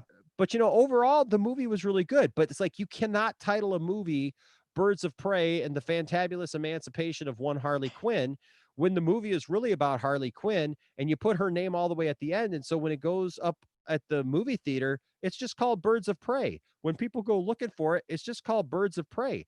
You don't see Harley Quinn's name anywhere in there. And I know people have tried to use that as an excuse and say, well, it's just an excuse, like people should have known. But honestly, I think that was a big part of why it didn't do well financially. I mean, I don't know, what do you think about that? I really think Margot Robbie and Christina Hobson's made some, they made some questionable decisions about the characters. Personally, I think that, bringing in the characters like, Black Canary and the others, I really think they didn't get no screen time. I absolutely believe so. I absolutely believe that. And Black Mass is one of the most iconic Batman villains. Yeah. I completely hated how they treated him. Honestly. But when he was Black Mask, didn't you feel, I mean, like, I get it when he didn't have his mask on, right? He definitely, there was some issue there, I mean, Mhm. with the character and everything. But man, when he put on that mask, he was Black Mask. Didn't you feel that He way? was. He was really Batman.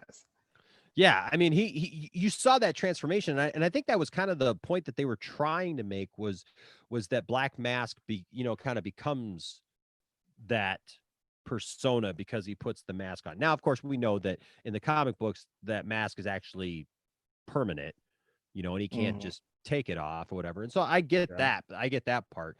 Yeah. So I understand that. I get that, and I'm not saying it's a perfect movie by any stretch of the Yeah. imagination. Uh, I think that there were some things that they could have done better. I think it's weird how, and have you watched the Harley Quinn cartoon? Oh man, I love it. I Oh yeah, absolutely adore it, man. yeah. So I love it too. I really like it. My only problem right now with that cartoon is not the cartoon itself, because or even the content, because I get the content, like her. And for those of you who haven't seen the show, I'm sorry, but I'm going to go into spoilers here for a second about the show. I don't know what to tell you. So if you want to skip for like 30 seconds, maybe push mute or whatever, but we're going to talk about something that happened here in season 2. But it's really something that if you know the story of Harley Quinn and Poison Ivy, you're going to know this anyways. And so it just is what it is. So here we go. 1, 2, 3, turn off your sound or not. You can't blame me. So in the show, Poison Ivy has been engaged to Kite Man, which I think is hilarious. I think that is fantastic. And I have enjoyed seeing that. Now, we all know in the comic books that Harley Quinn and Poison Ivy have had a romantic relationship. We all assumed that at some point they were probably going to bring that into play, right? I mean, like, you just kind of had to know that was going to happen. And I don't even have a problem with the fact that they want to do that. What I have a problem with is the fact that, and I got to wait till this next episode, man, because they're screwing Kite Man over. And I don't like how they're I love the show, but I don't like how they're putting them together the way that they're putting them together. Because to me, it doesn't feel natural. It doesn't feel like it's naturally going in that direction, because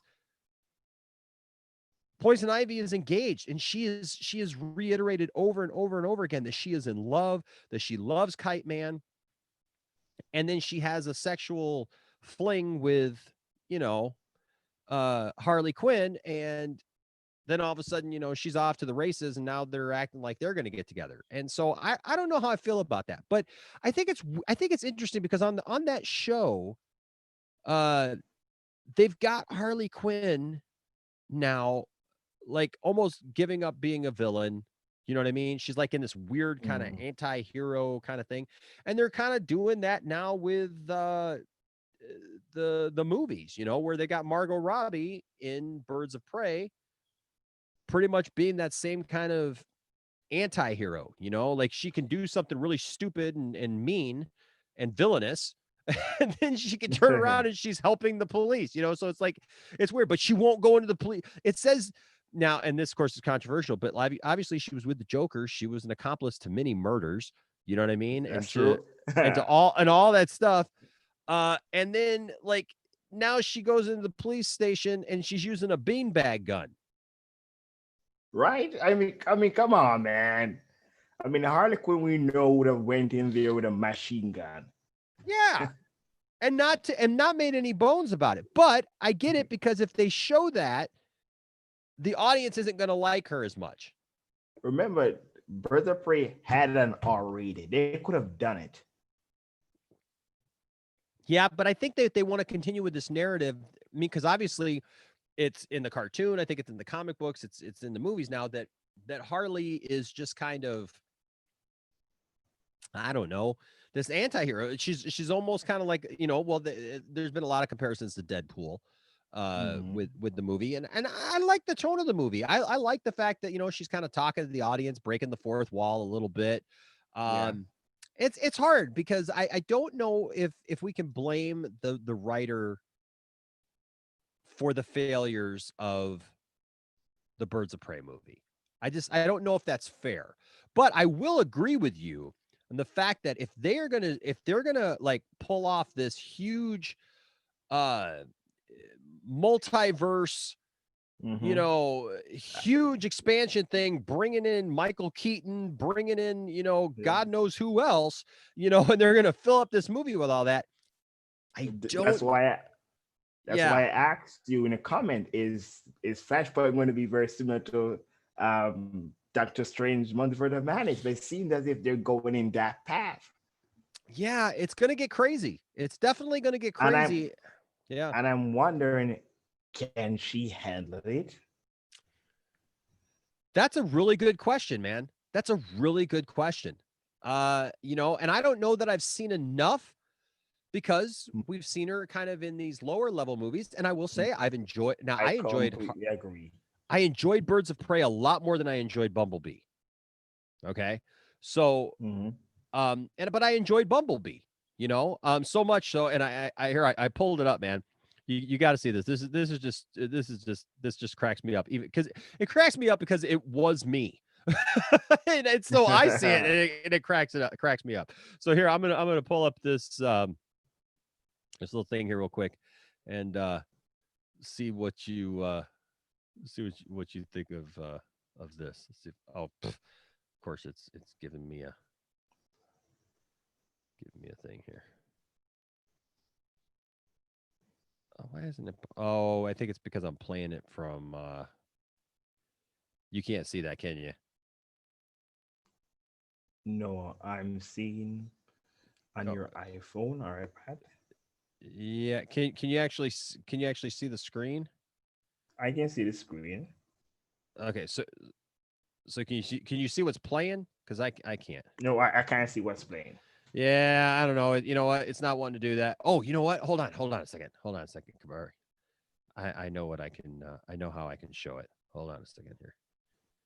I'm gonna pull out of there, and then I'm gonna go over here.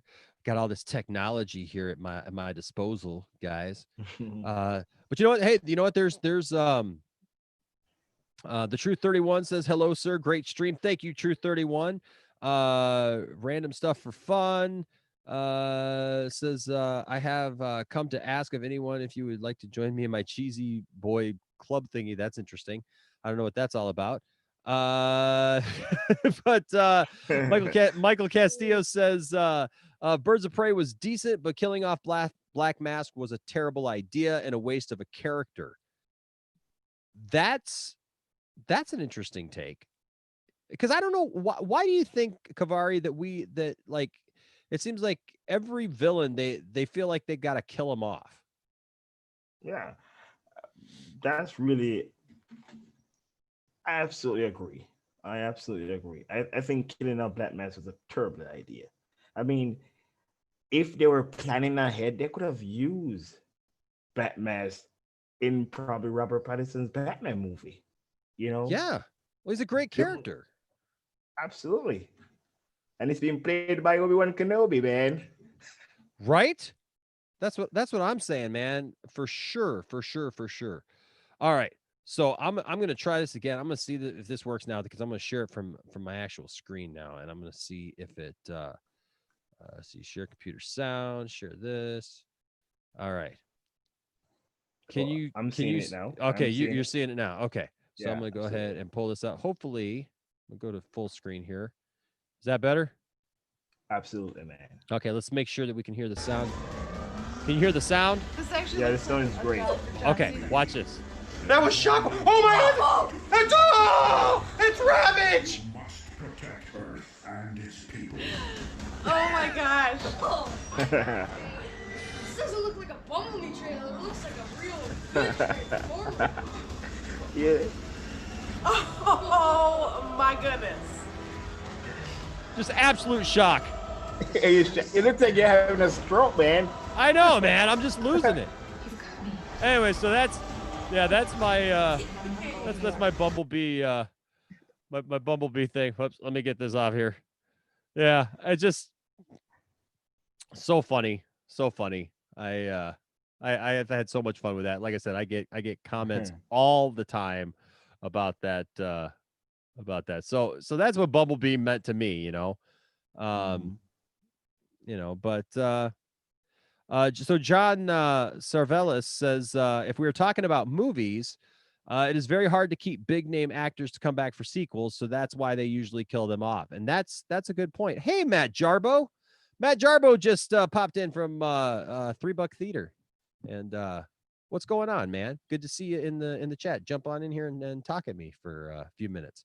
But no, I think Kavari, I think you bring up a good point. Like I said, if for some reason, I don't, like I said, I don't think that we can blame her necessarily for Birds of Prey not doing well, because I think that there's a lot of other circumstances. Like I said, everybody that I've talked to online, it's not just, the people that I know, people online, people that, come into our chats, people that are around, they seem to like the movie.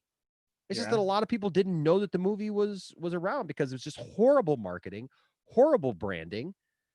It would have been so much better if you even call it Harley Quinn and the Birds of Prey. Would have been so much better. So much better.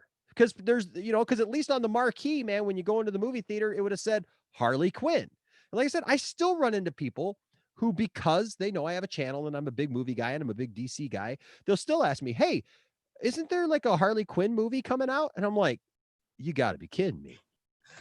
The title Seriously? was so long that it couldn't even fit on a billboard. Yeah. Oh, I know. You couldn't even fit it all on there, man. It's like Tiffany's got a poster of it and you can barely fit it on the poster, So good stuff, man. Good stuff, Kavari. Well, hey, I got Nicholas. Nicholas has been waiting quite a while here, so we're going to get to Nicholas, but it's good talking to you, man. Great.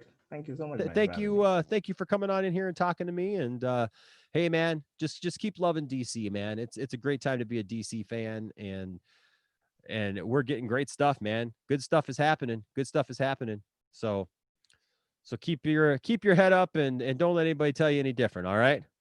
Thanks, man. All right, buddy. We'll talk to you soon. Yeah. All right. Bye-bye. Yeah. Hey guys. So the link there, the Zoom link, like I've told you guys, I'm going to be switching here in the next month to the StreamYard, which is a whole lot easier for everybody. And I know that now, when all this stuff started, I was using Zoom. And so that's where we're at right now. That's what we're using. But you know what? We're updating everything. We're getting everything updated, get it all working and so everything looks better. We've got higher quality and all that stuff. But until then, hey, this is what we're doing. And so this is what we got. And but you're all welcome to jump in here and have a conversation with us. Tell us what's on your mind tonight. I know a lot's on Matt Jarbo's mind tonight because he was pumping out videos. I encourage all of you guys, if you haven't gone to $3 Theater, go to $3 Theater, man. Great page, great channel. I've watched Matt for a long time, and I've gotten to talk to Matt here recently, and he's just a really good guy. He's got a lot of really good takes. DC guy, definitely a supporter of DC and what's going on. I did see his video tonight, and I did see, Matt, that you weren't too excited necessarily. I don't want to misrepresent you, but you had some concerns about Michael Keaton coming back, and I understand that. But yeah, great channel, great guy. And so if you haven't already, go over there and show him some love. Give him a subscribe and a thumbs up. And I know he will appreciate that. All right, we're going to bring in Nicholas Hammond. You have been waiting patiently, and I appreciate you, man. And we'll get you in here and see what's on your mind for sure as you connect to the audio.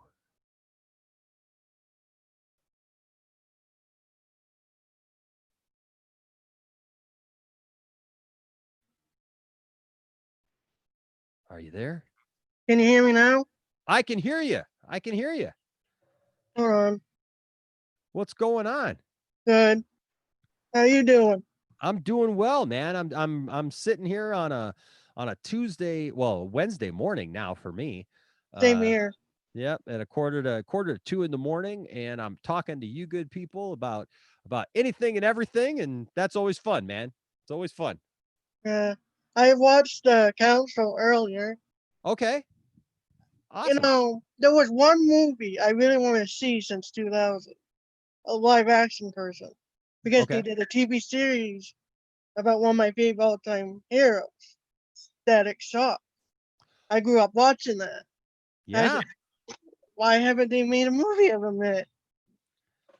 Well, now Static Shock, has he showed up yet on Black Lightning?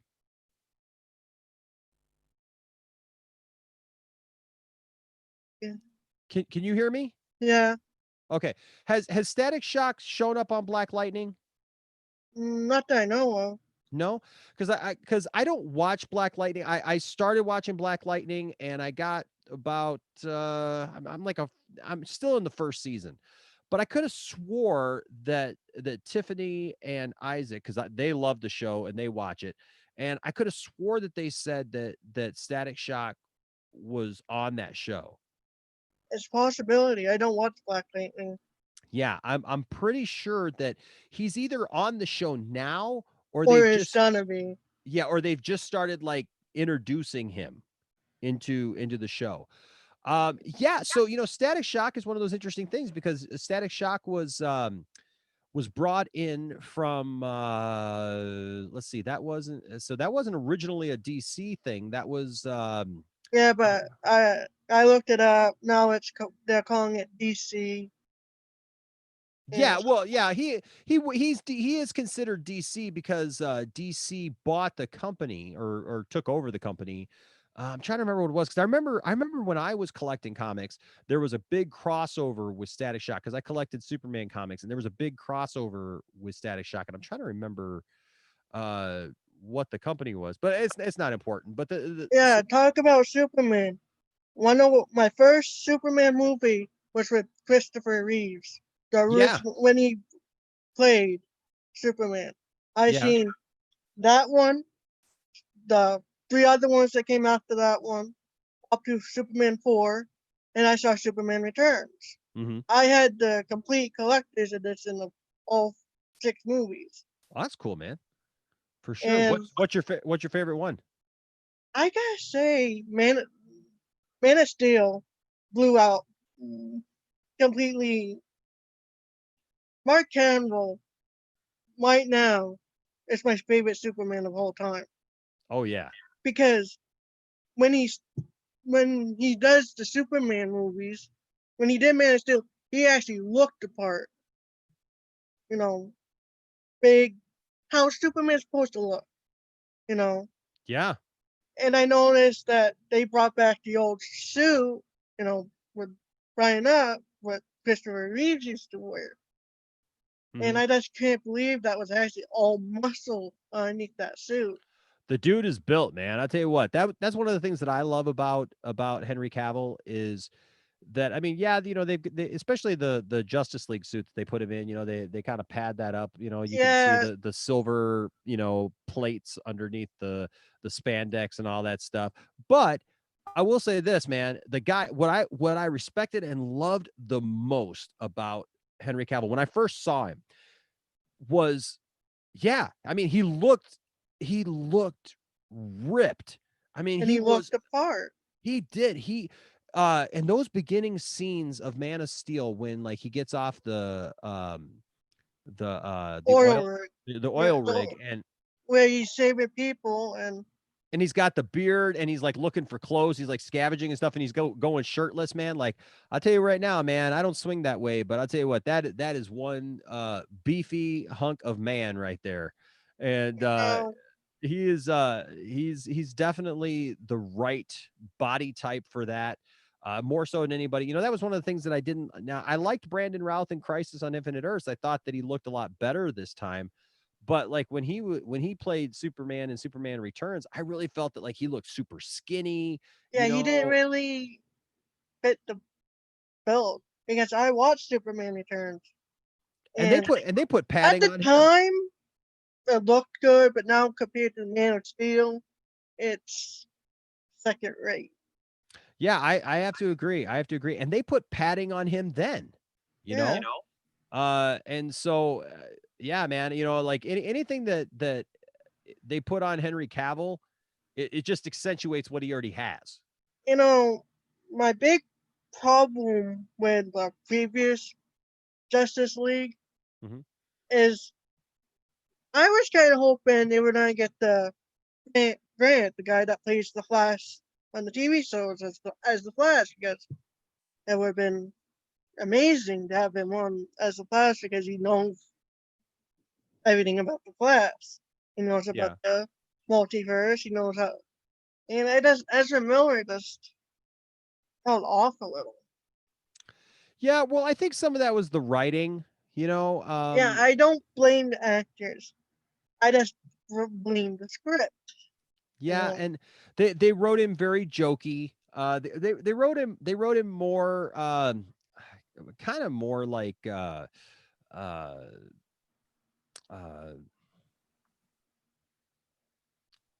who plays who's Kid Flash now?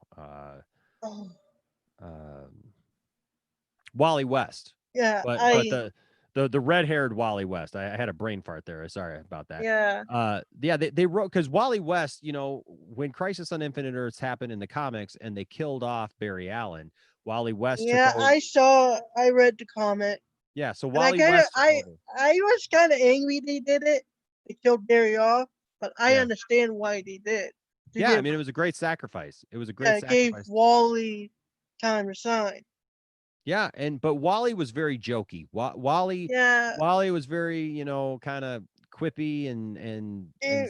you know, the first time I got introduced to the Flash was during the TV animated series of the Justice League.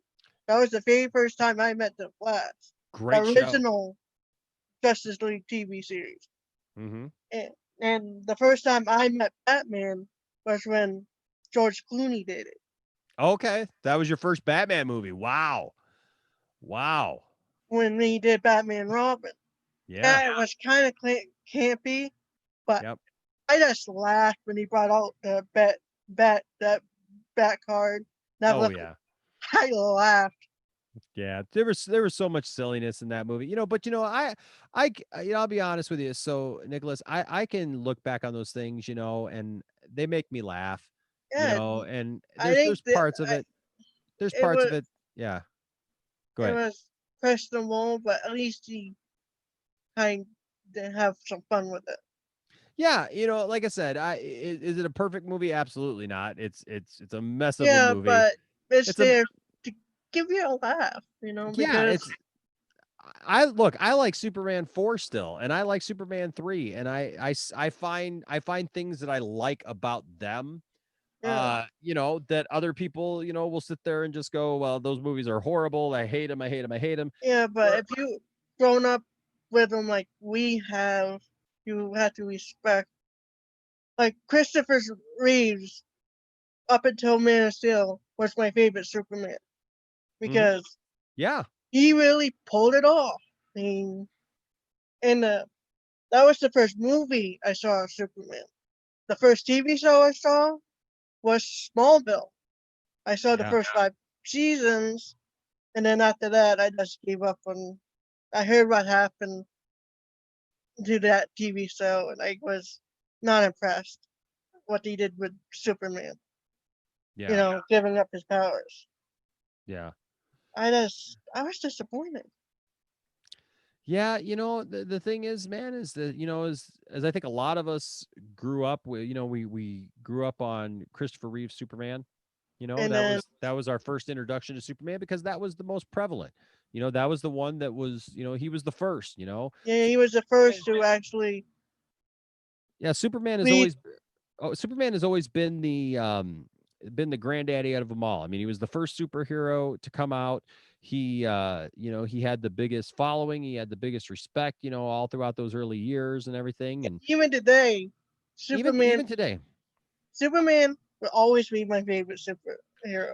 And it's interesting, Nicholas, because I was actually shocked by this, even because I know there's a lot of people who will say, even nowadays, well, they're like, oh, well, Superman, he's not with the times, and he Yeah, doesn't, but not this and that. But they just recently did a survey of people of who their favorite superhero was, and I found it fascinating because if you asked me, who I thought people would say their favorite superhero was in our modern time of Marvel, being so big and the movies being so big, I would have immediately thought that Iron Man would be would be at the top of that list because people, with Endgame having just come out, people just love Iron Man, I cried at the end of Endgame and a lot of because people of what did. happened to Tony. Yeah, and He literally went out heroes. He had a hero's death. He went out the way he would have wanted to go out. And a lot of people did. But, in that survey shocked me that when I saw the results of that survey, because in that survey, it showed that Superman was still voted the number one superhero, which was great. Number 2 was Spider-Man, which I can totally see that because Spider-Man is, as far as Marvel characters, Spider-Man is, no matter what happens in the MCU and everything, people love Spider-Man. And I love Spider-Man. I grew up with Spider-Man. I wasn't a big Marvel kid, but man, I loved Spider-Man. And so there was Superman. The number 2 was Spider-Man. Number 3 was Batman. That's actually the list I have of my top 3 favorite heroes: Superman, Spider-Man, Batman. Yep. Batman would have been number 2, but I like Spider-Man more. Okay. So Because those were the top 3. Oh, go ahead.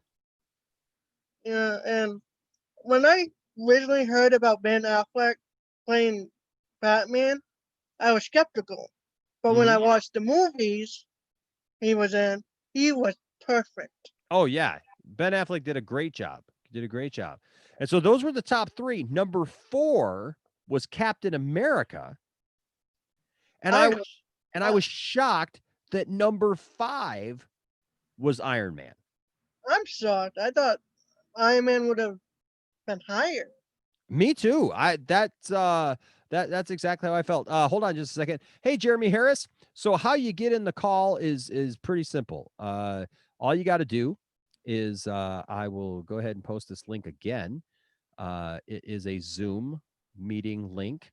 Like I said, next month I'm upgrading the system to but it's another system that's a little easier. But for now, this is what we're doing. So if you're familiar with Zoom, all you got to do is follow this link that I just posted. And what you're going to want to make sure is when you come into that, you're going to come into a waiting room. And when you come into the waiting room, join audio. And so you're going to pick computer or whatever the first option is. That's what you're going to want to pick. So that's how you get in. It's just that simple. And then you get in the waiting room there. And once I see you, Nicholas and I are talking, but you can jump in right now. There is nobody right now after Nicholas. So if you guys want to keep the conversation going, I'm willing to go for a little bit longer, and we can keep talking. So yes, sir. Growing up, I kind of originally when they did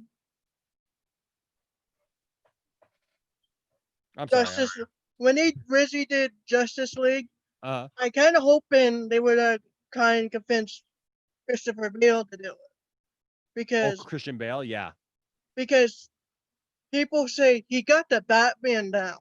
It was just this Bruce Wayne that people really didn't understand. That's a good point. That's a really good point. You gotta have both of them. We just did. I don't know if you saw the video that Jason from the council and I did debating on whether or not Clark Kent or Superman is the real person. Like, is he really Clark Kent or is he really Superman? And in that discussion, we talked about Batman and like, well, same question about that. Who's the real guy? Is it Batman or is it Bruce Wayne? And what we kind of talked about is like with Batman, it's a little different. Like for me, I believe Superman with Superman, Clark Kent is the real guy. Like that's Clark, me. Yeah, he's the real Clark guy. Kent, is Superman, and Superman is just his hero side. Yeah, but the person we don't see all the time. Yeah, and we see Clark Kent, the guy we can actually relate to. Most of us can. Exactly. But with Batman, it's a little bit different because with Batman, it's almost like Batman was born the night that Bruce's parents died. Yeah. That's when Batman was born. That Bruce kind of like changed into Batman, that he needs to be Batman. Because it makes sense when you say it like that. And so he does things. He does a lot of weird things that as billionaire Bruce Wayne, like if you watch the Christian Bale movies, he's messing up hotels and he's got girls in the fountain with him and all that stuff. The thing I laughed at those scenes when he did that. Sure. Because it was funny. Absolutely. We saw a different Bruce Wayne than we normally used to. And if they do Ben Affleck Batman, I'm kind of hoping one of these days they introduce Damian Wayne, Bruce's son, with you know, Oh yeah, because for sure. because I actually want Damian Wayne to be in with Ben Affleck because I want to see how that would work. Bruce. I'd love to see a live action Damian Wayne. Yeah, because I love the character of Damian Wayne. behind Dick Grayson, Damian Wayne was always one of the best Robins, in my opinion. I agree with Because that. he understood how to be Robin more. And then when Nightwing came around, I kind of lost interest in Dick Grayson because I never really understood Nightwing. See, it's interesting you say that because I'll be honest with you. So this last year, I have actually developed a better understanding of Dick Grayson and more of an appreciation for Dick Grayson than I ever had. Did you watch Titans? Yeah, I was about to say that. It wasn't until I watched Titans that I understand why he became Nightwing. Because he felt like he was still living in Bruce's shadow. And he wanted to be on his own. And that's when Nightwing was born. He didn't want to be called Robin anymore. Yep. Yeah, my favorite Joker of all time will have to be, may he rest in peace, Heath Ledger. Because, I heard that he actually had to get into the mindset of Joker to play that. And that's a very dangerous way to become Joker. Yeah, I hear a lot of people say that. I mean, Jared Leto, he kind of did the same thing. He got into that. I actually liked Jared Leto's Joker because it was a new side of Joker we never. Yeah. It was newer. It's like how Joker would fit into this time. Yeah. I actually, you know what I think I'm going to do when I get off of here tonight. I think I'm going to stay up for a little while. And I think you have inspired me actually by saying that to go back and watch The Dark Knight because, first of all, I love The Dark Knight. I love Heath Ledger. Because I love Heath Ledger as the Joker. I'll be honest with you. When I first heard that he was going to be the Joker, I was not on board. I wasn't either because I grew up watching him with Knight's Tale because that was the only movie I saw of him. Yeah. And then when he did the Joker, I was shocked. Oh, for sure, man. He blew so many people away with his impersonation with his portrayal of the Joker. He did it so well. He actually got the Joker character down. Yeah, but he was a different Joker, and that's the thing. I like what in the chat room here, John Surveillance is saying, Leto was actually creepier than the rest, and I agree with that. I gotta say, as far as creepy goes, it's a tie because, well, I don't say it's a tie. Leto definitely was creepier, and I'll be honest with you, I like Leto a little bit more. With Leto's Joker, you don't want to meet him in the dark alley. No, and Leto's Joker messed with people, man. In Suicide Squad, just the little bit that we got. I mean, when he brings Harley Quinn over and she's dancing for the guy, and he's like, oh, you like that, don't you? And and then the guy's like, well, hey, I don't want no beef. Tiffany, Tifftastic, she jokes with me all the time. Something will come up and be like, oh, I don't want no beef, because that's just like a joke that we do now because of that. But and then he just kills the guy. I mean, the guy really didn't even do anything. He was the one who brought Harley over. He was just commenting that Harley was pretty, and he did something unexpected. Man, we'd all be dead if we're gonna get killed because we thought Margot Robbie as Harley Quinn was pretty, because Margot was actually gorgeous. And I heard that you were talking about the TV show Harley Quinn. I like the TV show. It's how they're doing Harley with Poison Ivy, rushing it. Yeah, I think they're just rushing it. I don't care if they get there. But take it slow, build it up. That's how I would do something like that. Let's not rush it. Now, see, here's something that's interesting is John Cervelis, or I'm sorry, I'm probably messing up that last name. Sarvelis, maybe, says the way tattooed man dies in the strip club is actually Leto making him kill himself. He doesn't shoot him himself. It's in the Ayer cut. That's even worse. That's Yeah, even worse, man. now I'm realizing that that's one guy, that's one Joker I wouldn't want to meet go face to No, face. no, absolutely not, man. Because if I saw that Joker, I'd be turning around and walking away. Well, the thing is Leto's Joker doesn't play by any rules. Even Heath Ledger's Joker, he's chaotic, but he's got a structure to him, right? You're watching him, and even though he's crazy, right? Even though he's got the whole thing, you ever, you want to know how I got these scars, that kind of thing. And he goes on and he says, yeah, and his father did it, and he said, why so serious? Yeah, why he's always making up those things. And so that's good. And he takes a beating from Batman and everything else. But Jared Leto's Joker is completely unpredictable, completely off the rails. And I think is probably a better representation of our society nowadays and the reaction of people, to stuff. It's like what Joker, like if Joker were real, that would be the Joker of today. Yeah, he has that kind of mentality, which is why I would really like to see him go up against Ben Affleck's Batman. I would love that too. And how that would work, And I'll tell you what, I look forward to. I think Ben might have a little trouble because he's unpredictable. Sure. But Joker is supposed to be unpredictable.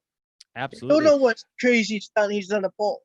Well, hopefully we get the Ayer cut of Suicide Squad, and we get to see more of Jared Leto as the Joker, and hopefully that inspires that we actually do get to see more of that we get to see Jared Leto come back as the Joker, because that's what I would definitely want. And you were talking about Flashpoint. Yeah, we are disappointed that Keaton won't be Thomas Wayne, but hey, could be setting up for live action Batman Beyond.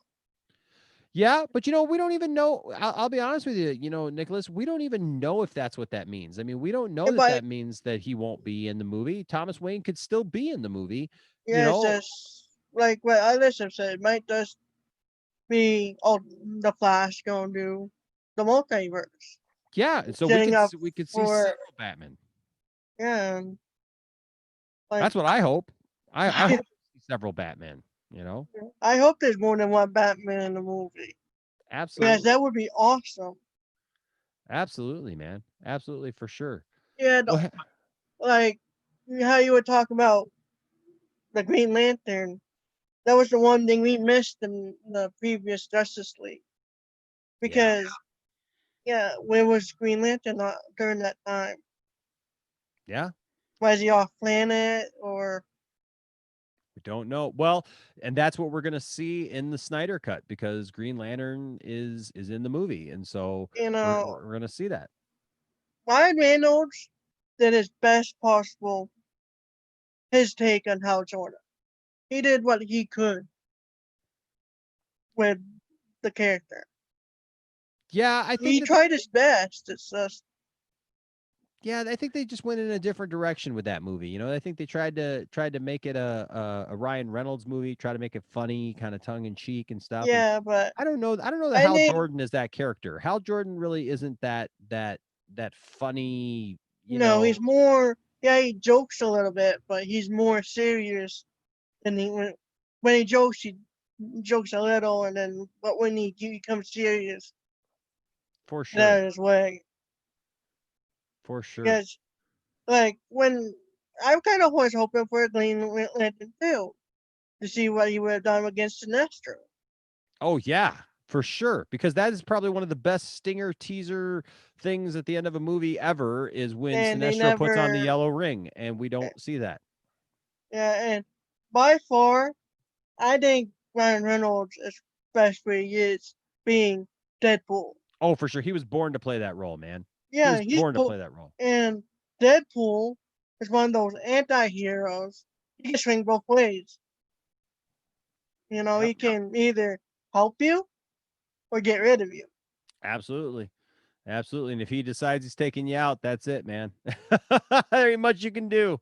The guy can't die. Like if the next Deadpool movie is Deadpool versus the MCU, that's gonna be cool, man. That's gonna be yeah, cool. because they did in the comics.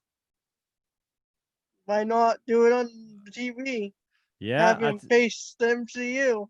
it'd be fun, man. It'd be fun for A sure. lot of people were kind of also when Endgame came around, Mhm. that Deadpool would have been somewhat in it, you know, because that Yeah. would have been an interesting fight of Oh, how for sure. Thanos would have taken to Deadpool.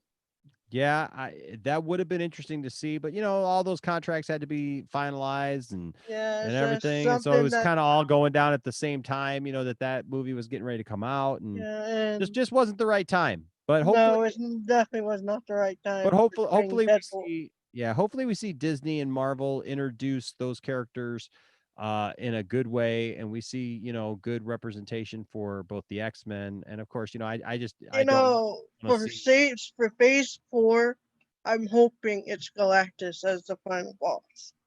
That would be cool, man. We've talked about that very thing that Yeah, because Galactus is one of those people. Yeah, he's very powerful when he starts, but he gets weaker. Yeah. It's how are they gonna do the Galactus? Like I watched the first Guardian of the Galaxy, and they kind of do a little Easter egg about Galactus. Remember when he? Yeah. And I thought, could they have Galactus in the future? Well, I think if you're going to introduce the Fantastic Four at some point, you're going to have Galactus. That's what we talked about on the council a few weeks ago. Was that's just a given. Now how they do them, how they do Galactus is going to be what's important. That's gonna be interesting. Yeah. Because well, hey, Nicholas, I got one more person waiting, and then I think that's going to be it for the night. But man, you got a lot of knowledge for sure, man, of comic books. And I grew up with DC fan for life. That's awesome, man. That's so awesome. Well, hey, it was good talking to you tonight. Thank you so much. Come back again, and let's talk again. And thank you for being a part of the Poindexter Lounge. I appreciate it, man. Thank you. All right, this is actually the first Zoom stream I'm catching. That's cool, man. Well, I'm glad you caught us tonight, and I'm glad that you chimed in and that we were able to talk and talk about some of this stuff that we love, right? DC for life. Yeah. All right, Marvel, Nene, get their act together. That's my opinion. There you go. There you go. All right. Well, I'm gonna bring Jeremy in. You have a good night, Nicholas. You too. And we'll talk to you later, buddy. You too. All right, man. All right.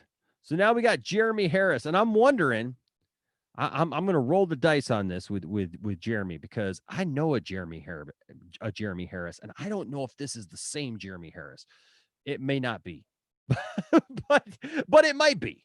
It might be. And if it is, I know this guy, and I just haven't talked to him in a long time. But it may be a totally different Jeremy Harris. But I'm not going to keep him waiting anymore. Jeremy, make sure that you hit that correct audio thing so that I can hear you when you come in. So far, everybody's done good, and I appreciate that. So here we go. We're going to bring Jeremy Harris in. Jeremy's got some stuff to talk to us about, and this might be it. That you're not the Jeremy Harris that I know.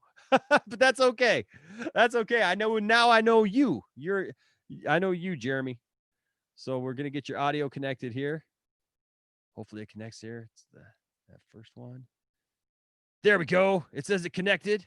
Awesome. I always love that when it gives me the little green light and it says that you're connected. So let me unmute you here, maybe. Oh, come on. There we go. I can hear you. Okay. Awesome.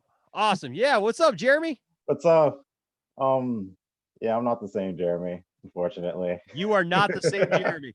I knew there was something about it right away. I was like, that's not the Jeremy that I know, but that's all right. That's all right. Cause I haven't, that Jeremy, I haven't talked to him in a long time. I don't even know that Jeremy that well, but I just know his name's Jeremy Harris. So it's all good, man. It's all good. I get to know you better than that Jeremy any day. So there Yeah, you that's great. go. What's on your Yeah. mind, man? What's going on? Yeah, I just was having a hard time sleeping. Kind of popped in to the stream. I've been following this channel for like a long time now. I remember I think it was your Flash, the Iron Man, the Iron Man's theory. Yeah, That man. was when I got into it. So, I was following that for a Oh, little wow. while, and then you sort of disappeared for a little bit, and then you came back, which was, I was glad to see that. It's kind of hard to find like positive views in like the DC. You know how it is. Oh, for How sure, it was man. being a DC fan. It's been rough. It's been rough, brother. I tell you what, man, going through the changes that have been being a DC fan, man. I feel you. But yeah, we man, you've been around for a while then, because man, that Yeah. video, it's so funny that video cracks me up because it's like the worst quality video ever. It's like Yeah, I'm not much better. I'm not much better. I filmed that video like right here, standing right here at like this weird angle. I had it like propped up and everything. It's like coming down at me, and it's like, man, I can't remember what I filmed it like on an iPhone 4, I think, or something like that. And anyways, it's just funny to me because that video, I don't know what happened. Like that video went crazy. Yeah, it just blew up like 1 million views. Like You were seriously, close, though. yeah, it blew up over 1 million views, dude. And I still don't know how it happened, to be quite honest with you. I mean, and that was the craziest thing. We were watching The Flash that night, and Tiffany just said, I was talking to her, and I said, hey, I think I got this theory. I said, I know it sounds crazy, and it kind of set the standard for what we were kind of expecting now, that like pretty much anything can happen, but back then it was like, no, they wouldn't do something like that. And I looked at her and I said, man, I think that's John Wesley Shipp's version of the Flash. And she goes, that's a really good thing. And there was a lot of weird theories back then at that time that people were, going back and forth on. And I just said, I think that's that. And Tiffany says, you should make a video about that. So I just walked in here and I was just like, hey guys, man, I should pull up that video. I haven't watched that video in forever, but, in like 4 years, right? Yeah, man, that video is like, but I made that video, and before it just started blowing up. It started getting more and more views. And I remember what was crazy about it was because I had my phone set for notifications, right? So every time yes. So every time I got a comment on that, my phone went off. And it would go ding, it would ding. And I remember being at work and my phone just going ding, ding, ding, ding. And a guy who was in the office next to me, he was like, "Are you okay?" Yeah, like, what's going on, man? And I'm like, I looked at my phone and I was like, what the heck? I'm like, well, I'm getting all these notifications, man, that I'm getting messages on this this video. And he's like, oh, that's cool. And before I knew it, it was like we were up to 30,000 views. And at that point, like that was the first time that I had, that we had gotten anywhere near that, because we weren't even called Poindexter Lounge at that time. It was like Enosh Vet. Yeah, it was just Enosh Vet, because I started this channel, Jeremy, just to like post a couple videos, I mean, like I didn't start this channel to be like a channel, Mm-hmm. And so yeah, it was just Enosh Vet. And so that was it. And before I knew it, man, like apparently people started sharing that video on Reddit. And that's where I guess I never shared it on Reddit. Like I didn't do anything with it. But people started sharing it on Reddit, and that's where like I guess it really took off, because people started messaging me and saying, hey, I saw your video. I saw this, this, I was linked to it from Reddit, and that's where we came from. And so I started like I'd go check it out on Reddit, and there were people who posted it and said, "Hey, check out this guy's theory." You know, they thought it was a good theory, and you know, my whole thing was I just thought, you know, John Wesley Shipp's Flash could be Man in the Iron Mask, and before I knew it, man, it was like I'll never forget when it started closing in on 100,000 views, and I was just like, "This is crazy. What in the world? Like, this is kind of like really taking off." And then it was like 150,000 views, 200,000 views, and then it was just going, right? It was just gone, and it was just like 250,000 views, 500,000 views. When it hit 500,000 views, I was like, "This is insane." And I remember talking to the people that I work with, and I was like, "Guys, my video's done over 500,000 views," and they're like, "Well, what did you do?" I'm like, "I don't know." I have no idea. Like all I did was make this video. I have no idea how it's doing this. And they're like, yeah, well, you know, cool. And they were super excited. And so like we were following it. And so like the next day I came in, and every day I was coming into work, man, they were asking me like, "Well, how many views does it have now?" And I'm like, "It's got like 725,000 views." And they're like, "Oh, that's awesome." And so then it was like, it started nearing 1 million. And then it gets to a point where it's like when it starts getting close to 1 million, that's when you're just like really start rooting for it, because now you want to just hit 1 million Yeah, I got you. just to be like, I want to get to 1 million. And I never turned off notifications, man. I tried to answer everybody who commented on that thing, which was hard to do. I was spending Oh, I can imagine. a lot of time answering emails or messages, and it was crazy. And and then of course I started getting all kinds of crazy messages about it, that you know, people were you know, yelling at me about different stuff, you know, that I what was it, that I was trying to put clickbait, you know, that kind of stuff. And I'm like, That was like the best theory at the time. Like I remember I was just like scrolling through, and it was like right at the top. I think it was like around maybe 500K when I. okay. Yeah, and you know, and I titled it "The Flash, the Man in the Man in the Iron Mask revealed," and I didn't mean it as like some clickbait thing, you know. Like I was just saying, like, "Hey, I'm going to reveal who I, you know, thought it was." I wasn't trying to tell everybody, "Hey, look, I got some kind of inside scoop, and this is who it is." But I was seeing a bunch of weird, you know, stuff on it. And so and I even put in the description. I'm looking at it right now. In the description, it just says, "I'm pretty sure I figured out who the Man in the Iron Mask is. What are your thoughts?" And yeah, it's crazy. Right now it's at let's see, what is it at? It is at 1,026,190 views. And Nice. it's got 10,000 upvotes and 1.7 thousand downvotes. Because people were mad. People were yelling at me. I'd get these, you know, things just say clickbait, or like, "You don't know what you're talking about," and stuff. And then one of the interesting ones was that people kept yelling at me, telling me that I had a couple people call me racist. What? Because they thought that the guy in the Iron Mask was African American. Yeah, because the shading kind of made him look like he was darker. I remember that, and people were thinking it's like Wally a Yeah. little bit, but his hands look kind of like wrinkled. Yeah, Be well, Wally. and see to me, I didn't look at it so much as coloring. To me, it looked like he you know, he had been in that Like dirt. prison, and it was dirt, you know.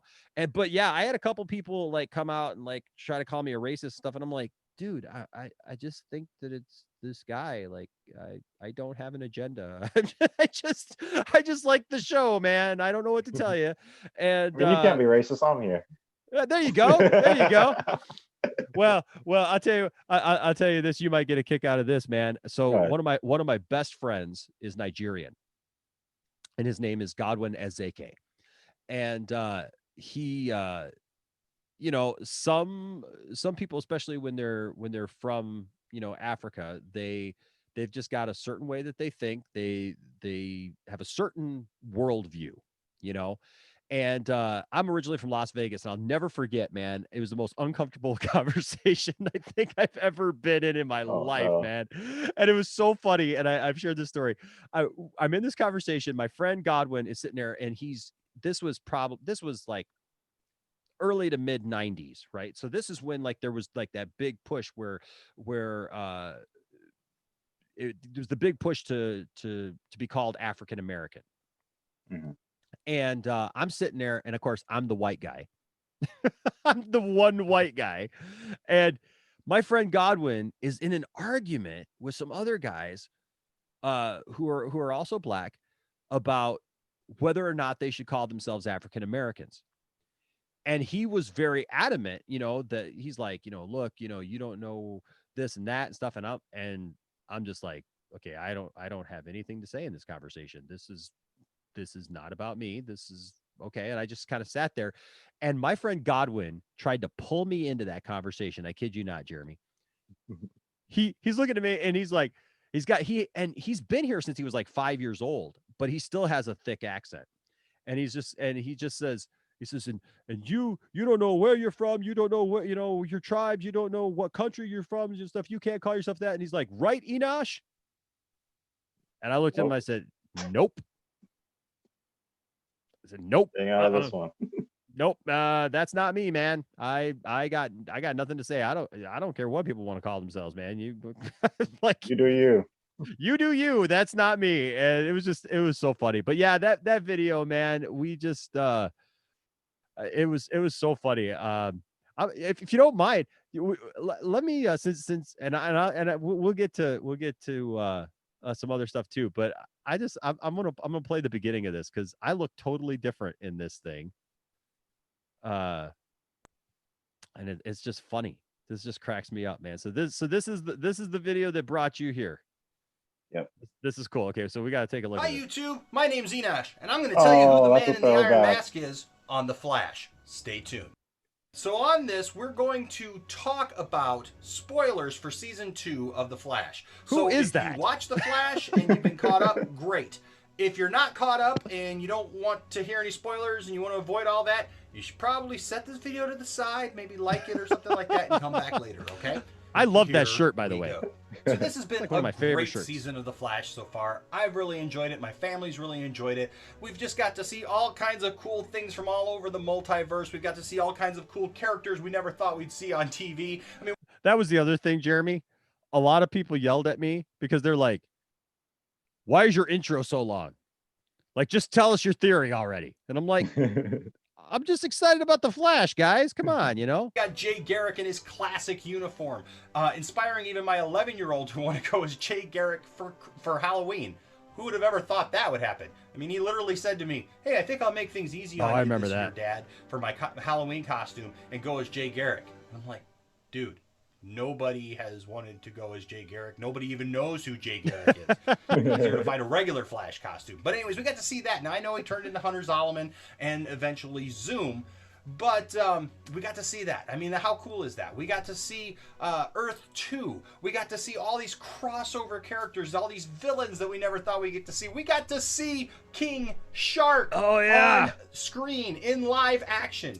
CGI, of course, but we got to see that. There's been so many cool things, and they've picked from so many different parts of the multiverse and so many just different places in the Flash mythos. I mean, we got to see Barry go back in time again to see Dr. Wells or Eobard Thawne. Yeah. Get to the theory already. The man in the Iron Mask. And the question has been, who is he? I mean, we don't know who he is. He's knocking, and all we know so far is that he was knocking on the cell and saying Jay. And so that could mean anything. I think personally at this point that he was just pointing out the fact that Zoom was Jay to that group. But, a lot of people have theorized that it could be the real Jay Garrick in the Iron Mask. There's been people who think that it's Wally West. Well, that's it. We can stop the video. Barry's dad, because we haven't seen Barry's dad a lot this season. We haven't seen John. Okay. I do talk a lot, don't I? That has just confirmed what I've been thinking for quite a while now. Okay, finally. And that is the man in the Iron Mask. 3 minutes in. Is another Flash. And not just any Flash. That's right. But he's John Wesley Shipp's Flash from the 1990 TV series. Okay, now hear me out. Here's the thing. No, we heard We've enough. seen a lot. We heard enough. That's who you think it is. And I talk about that's like 8 minutes, 3 minutes into the video, and then like I got like another 5 minutes on there. So, but yeah, wow, like who even is that, man? It doesn't even look anything like me anymore. Like, holy cow! But that got you here, man. That's cool. Yeah, and then we disappeared for, it wasn't that we disappeared for a while. It's just that like we weren't really doing this, like people thought that it was like, well, okay, so I became the Flash guy. Like, so everybody wanted to know my opinion all of a sudden about the Flash. And I was like, oh crap. I hadn't even, I'll be honest with you, Jeremy, like I was a Superman guy, right? So like I had to all of a sudden go, like I knew stuff about the Flash, but all of a sudden I had to go and like read a bunch of comic books and like, history of the Flash and stuff, because people are asking me questions and I'm like, I have no idea. And so it was a funny thing, man, but it was a fun time, sure. And that's kind of what kicked off us doing the channel. And then eventually Tiffany came up with the idea to actually rebrand it. And we said, okay, let's actually do this and invite people to come along for the ride with us. And so awesome people like you, Jeremy. Oh, thanks. Yeah, man. So we talked about all this stuff, and that's a long intro, of course, for me because it's for me. So, but yeah. So what's on your mind, man? I'll go quickly back to the theory thing. I kind of went with your theory for a while. I was like, hey, that's a pretty good theory. Until I think it was the episode where Jay Garrick told Caitlin, he was like, oh, my doppelganger's name on this earth is Hunter Zolomon, and you're just like, uh-oh. Yeah. And that was when I was like, yeah. But I was close.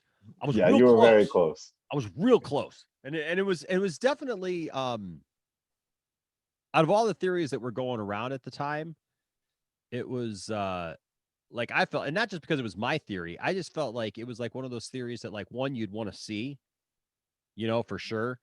And then two, it made sense. And it ended up being John Wesley Shipp, but just as Jay Garrick. And I mean, who would have known that we were going to get that? But yeah, it's funny, Jeremy, I still get people in different parts of the world who haven't seen the episode yet, who comment on that video.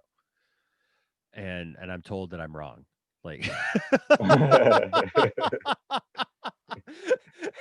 and I just laugh and I'm just like, yep, I know, or they haven't seen it yet. And they're like, well, my favorite thing is when they try to tell me who they think it is still, because they haven't seen it.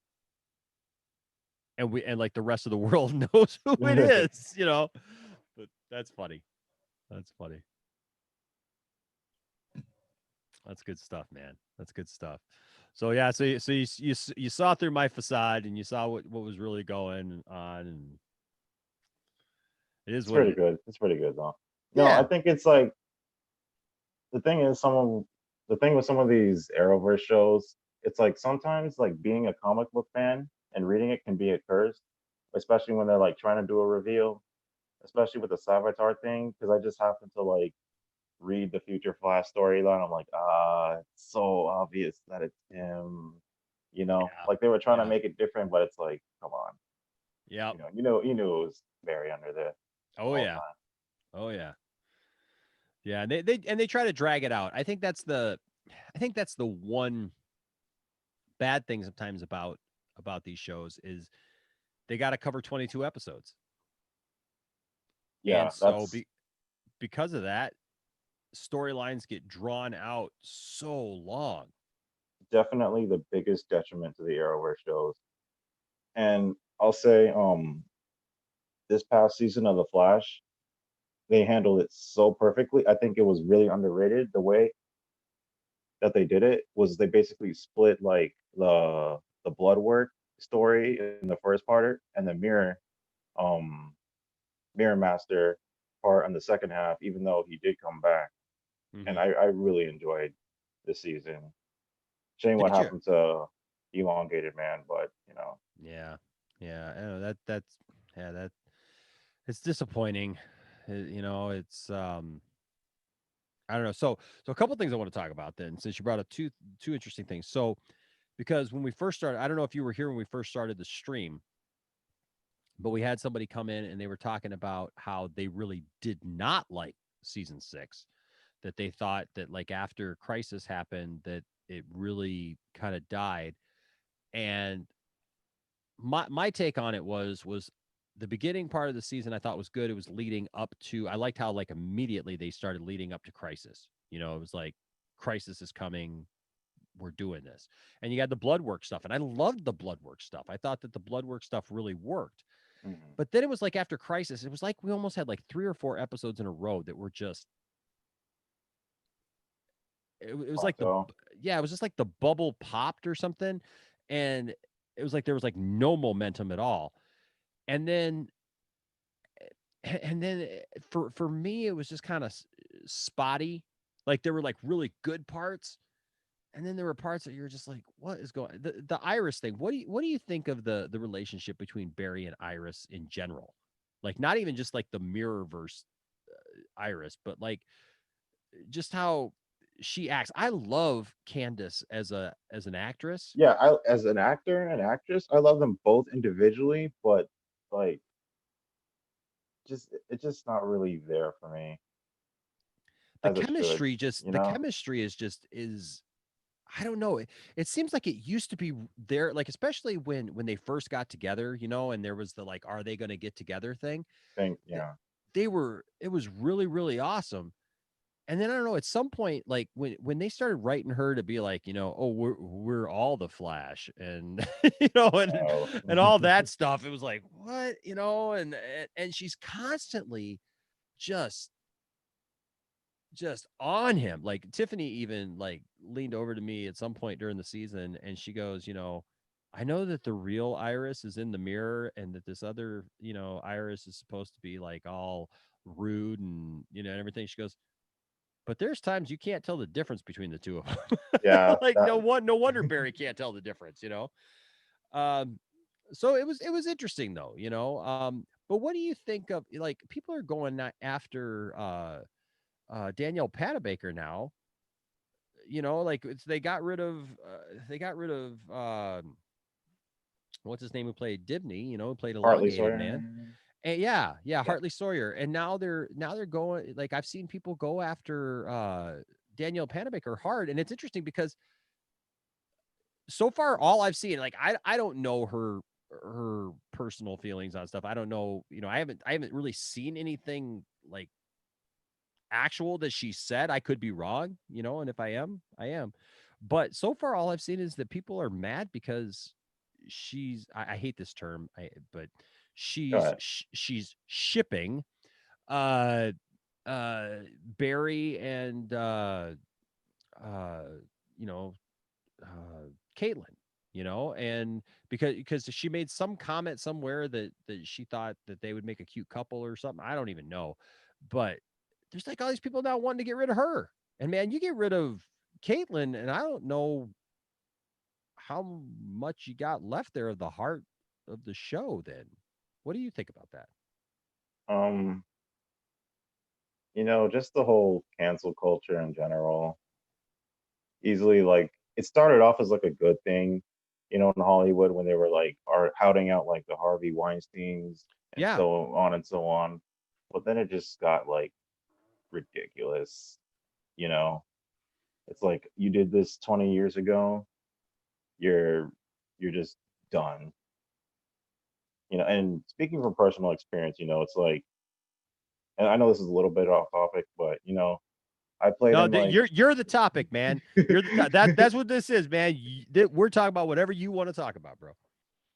it's like, you know, I used to play like Call of Duty and stuff, and it'd just be like the dumbest thing if like, you know, some guy would call me the N-word or something.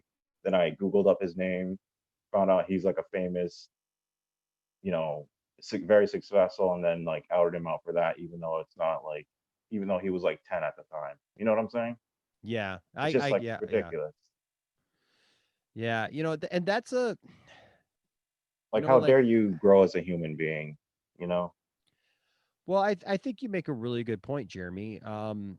You know, I mean, there's there's a difference, I think, between somebody being young and stupid and making some bad, some mistakes, and some bad choices, and then growing up and learning from those mistakes and changing and being somebody different, or someone who just is that way. You know what I Yeah. mean? It's one thing, like you said, if you're playing Call of Duty and you're 10 years old and you're playing some guy and he's just ignorant, and maybe that's the environment that he was raised in. Maybe, he's around people who do those kind of things, say those kind of things, and he doesn't know any better, because that's, I don't like to say that people don't know any better, but it's like people are products of their environment a lot of times. Environment, yeah, I know. And so, but then he, say he grows up, goes to college, gets out into the real world, makes his own life, and starts realizing, hey, that stuff was wrong. That the way that I felt about that was wrong. That wasn't really even me talking. That was more the environment that I was in, maybe his parents, maybe his grandparents, whatever. And then you see him again at 25, 15 years later. And you bring that up. Well, that's not the person that he is. Right. And like you said, you're going to go after him, and then somebody's going to say, well, you did this when you were younger. And I know that that's probably an extreme, but like you said, then there are people like who they constantly make those bad choices. They are adults, and they need to be held accountable for the things that they say and the things that they do, Yeah. and you can't just, like you said, I think that it started off as a good thing to call people on the carpet, to make people to hold people accountable for the things that they do and say. And I think that we should be, um, but it seems to have gotten kind of crazy out of hand, doesn't it? Mhm.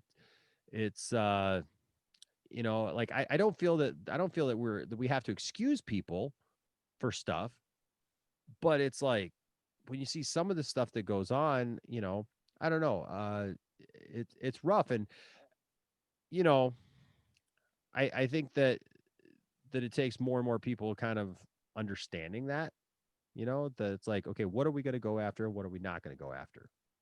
Mhm.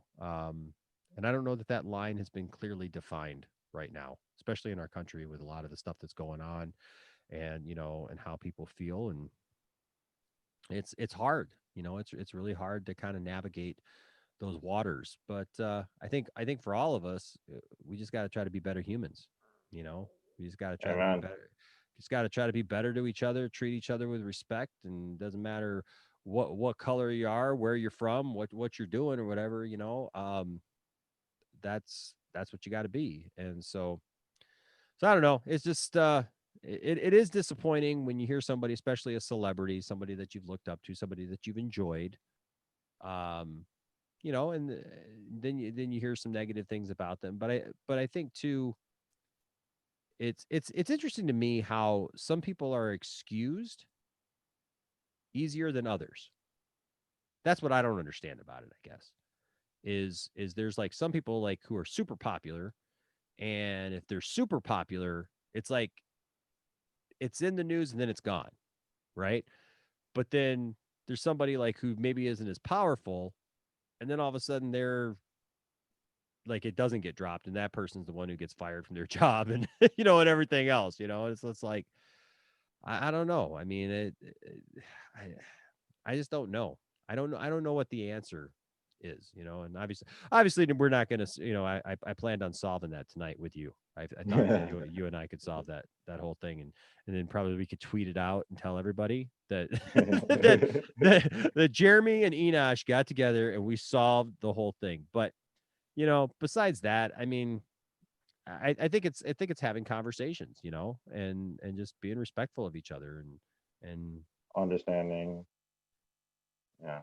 absolutely, man. And just going forward, let's move forward. Let's continue to move forward. And I also think it's good. I think that it's important that we educate our young people that, guess what? The things that you do when you're young, it matters. It does matter, yeah. it- that's a great topic, man. That's a great great insight there. For sure. Now, so what are your obviously you're into DC. What other kind of stuff are you into, man? We've talked on the channel before, like in Yeah, the in chat. chats and stuff. But this is it's really cool to finally get to see you and like to talk Yeah, to you it was and awesome. that's what I love about this thing. Like doing this stuff is like being able to actually talk to people, hear people's voices, and then when people actually come on and I can actually see them, I'm like, hey, like I put a face with a name and stuff. So like, it's like what are the stuff that you're into, man? Um, I was raised mostly like a Marvel kid.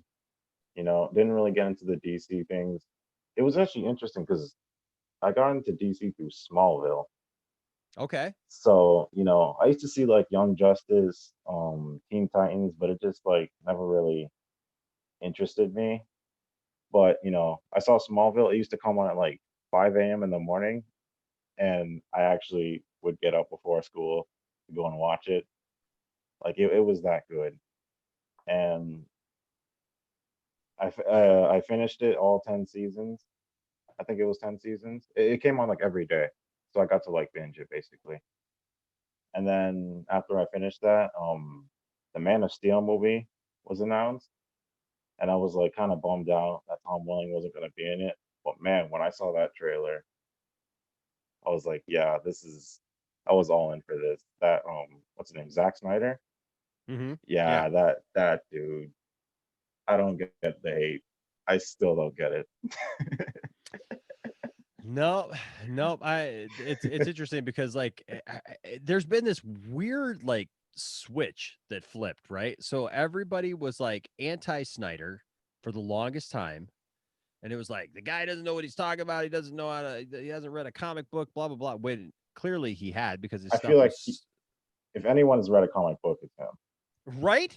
Like If anybody, his stuff is straight up out of comics, man, like left and right. And people were just like complaining about it. And yeah, I don't get it either, man. And but then I'm really I think this whole Snyder cut thing really helped put stuff in perspective for a lot of people. And I think the fact that the Joss Whedon's version of Justice League did not do what they thought it was going to do, that it left people wanting more. It left people thinking, man, there's got to be something better than what we just saw. And then I said this when Batman v Superman came out. I told Tiffany this. I told the boys this after we saw it, and because I was shocked when we went and saw Batman v Superman, and I thought this is so great. People are gonna love this, right? It's got Batman, it's got Superman. It's amazing. And then, over that first week, all of a sudden I'm seeing like all these negative reviews and the Rotten Tomatoes score and everything. I'm like, what movie did you guys see?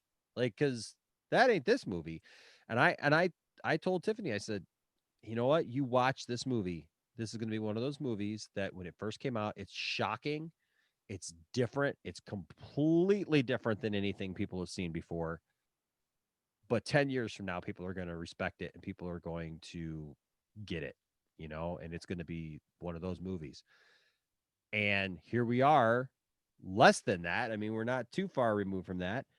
And people still talking about it. People are still talking about it. It's still a divisive movie, but people have really warmed up to it, and understanding it. And I think that was a lot of the push behind the Snyder cut, is people wanting his version of Justice League because they wanted to see the whole arc. They wanted to see where he was going with it. And and it could come out and it could be, just kind of blah. I don't know. But I think the point is like we want to see him finish his movie, finish what he started. And so that's a great take, man. That's a really great take. I'm really glad that you saw that and that you can appreciate that because stop the hate. Yeah. Stop the hate on the man, and just enjoy it. Just learn to enjoy stuff. For sure. Yeah, Man of Steel, easily probably my favorite movie in general, honestly. It's my second favorite movie. What's your first? First favorite movie is Empire Strikes Back. Yeah. Just a lot of history with that movie. You know, being a kid and everything and seeing that, you know, but and Man of Steel, I mean, up until Man of Steel came out, it would have probably been Superman 2. Would have been my with Christopher Reeve would have been my Is that the one with Zod? This is before my time. I'm like 21. Yeah. Okay, yeah. No, that you know you're right. No, it's with General Zod back in the day, you know. So it's kind of ironic because it still has Zod in it. But yeah, I spent a lot of time watching Superman 2. I watched Superman 2 more than I watched Superman 1. So that I remember being a kid, and for some reason, Superman 2, like in video stores when I was growing up, nobody had Superman 2. Superman 2 was really hard to find, at least in my area. Like you could find Superman 1, Superman 3, and Superman 4. You could not find Superman 2 in most stores. And I don't know what the issue was, but you just couldn't find it. And so if you found a copy of Superman 2, like when I remember we went to this one video store and they had Superman 2, I was a kid, man. And I was just like, I told my grandma, because my grandma raised me. I was like, Grandma, we got to get this. I haven't seen this movie in forever. And it was just like, we would rent it all the time because I loved that movie. And, you know, then finally I got old enough, I bought my own copy. But, yeah, it was just like one of those things. It was like, I think it was the rareness of it, you know, not being able to see it. And I just always remembered the 3 villains, you know, and General Zod and Ursa and Nan. And I just loved it. I can quote that movie, man. It's like I just quote them every time I watch it. I just you know, basically say everything as they say it. And so it's good movies though, man. So what would your second favorite movie be besides Man of Steel? Before I get to that, sorry, real quick. Okay, no, I go think ahead. see those movies, like the old Batman, Superman movies, I had to sort of watch those on like when they came like sort of like on demand or like TNT and stuff. So I think the funniest thing about seeing Superman 2 was when you know how people like complained about the neck snap and Man of Steel? Yeah. Superman, he took his powers away and like threw him down. I was even more messed up. Dude, I have said that time and time again that like when people complain about Superman, you know, killing in Man of Steel, it's like at least in Man of Steel, Superman Like is he was upset about it. Superman is faced with like this decision, right? That like these people are gonna die, and he's gonna watch them literally get melted right in front of him, and he's begging Zod to stop. And Zod's like, no, I'll never stop until they're all dead and I kill everyone and stuff. You'll never stop me. And so like he has that moment, he snaps his neck. And then that anguish, man, there's that moment, that release where Superman just screams and you feel it, right? It's like it hits you and you're like, holy crap, man. He did not want to do that. Superman 2 is just Superman. Superman does stuff in Superman 2 that I think people just get off. I think people dismiss it because it's like, oh, it's the 80s, like nobody cares, whatever. But like you said, first of all, the ending, right? So Superman, he switches it, he takes their powers, he comes out, he takes Zod's hand, and I just think I'm like you. I think it's funny. He takes Zod's hand, and Zod's like, you crushes know, it. So swear eternal allegiance to Zod, and he just takes it and crushes Zod's hand, and you just hear the snaps and the crackles and the pops as this godlike being just crushes this powerless man's hand. This guy, I mean, Superman at that point could just go walk up and say, "Okay, you know what? I took your powers away. Let's go. I'm going to go ahead and take you to jail." Taking him to jail. Right? I'm just going to go ahead and take you to jail, and you guys got no powers, so I shouldn't be worried about you guys here on Earth because you don't have any more powers. And so let's go, and just flies them all out of there, and movie's over. Da, da, da, da, da, da, da, da. Wave at the camera, you know, I'm good. But that's not what he crushes Zod's hand, picks him up by the belt, into the icy abyss. It throws him into the wall, and into the icy abyss. And people are like, "Oh well, no, he wasn't dead. He really Yeah. it's like really, he's not dead." And then I love it because then he's just so stupid. He just goes to fly and falls down into the hole.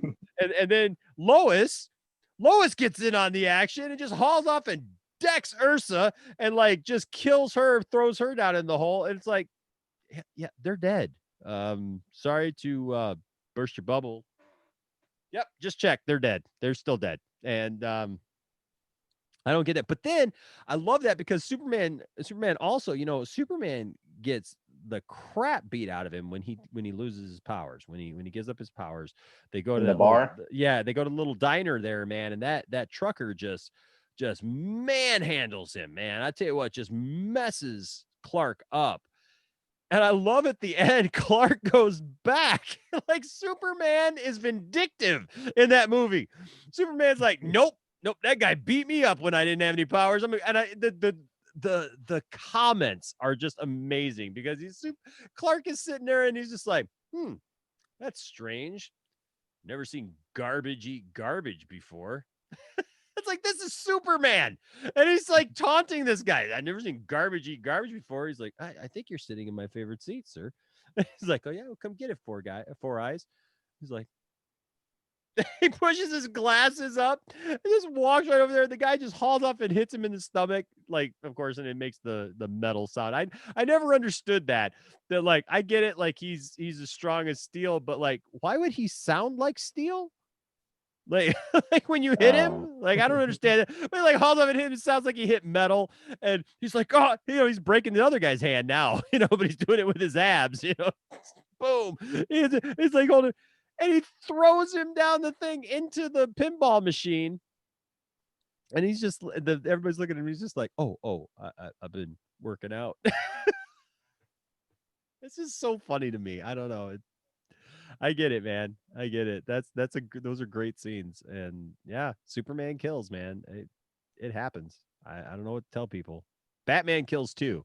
People don't get that. Batman has killed so many times, it's not even funny. I mean, have you ever seen those videos here on YouTube where it's got, I think it's by Mr. Sunday Movies, and it's got like Batman's kill count. Yeah. And probably like a Superman's long kill time count. ago. Yeah, it's got Batman's kill count and Superman's kill count. And it's crazy because it's like like there's deaths and everything in like the Batman universe that people don't even think about, but it's like Batman's killing people. That killed, we've said it a lot here on the channel, but like in the Tim Burton movie, like the one guy who comes up, the Joker goon who comes up and like all those guys who attack Batman up in that belfry, by the bell tower and stuff. Like he's throwing them down that shaft, man. Like they're dead. You don't fall that many stories and get up and be like, oh yeah, I'm okay. I'm good. Batman didn't. Pretty sure he lit a guy on fire too. Yeah, man. And he's got machine guns on the Batmobile. He blows up Ace Chemicals. So somebody was in there. He blows up Ace Chemicals. He in Batman Returns, it's the best one. It's my favorite Batman murder. I say Batman murder. It's my favorite Batman kill of all time because it's there in Batman Returns where like they got the Penguin's got all of the like the circus freaks and everything, and the one guy comes up and he's kind of a fat guy and is that the one with the bomb? Yeah. Oh, and like they try to plant the bomb on Batman, and Batman ends up getting the bomb, and he's got the bomb there, and he takes it and like puts it down the fat guy's pants. And then pushes him into a hole, and the guy blows up. I laughed at that the first time I saw that. I won't lie.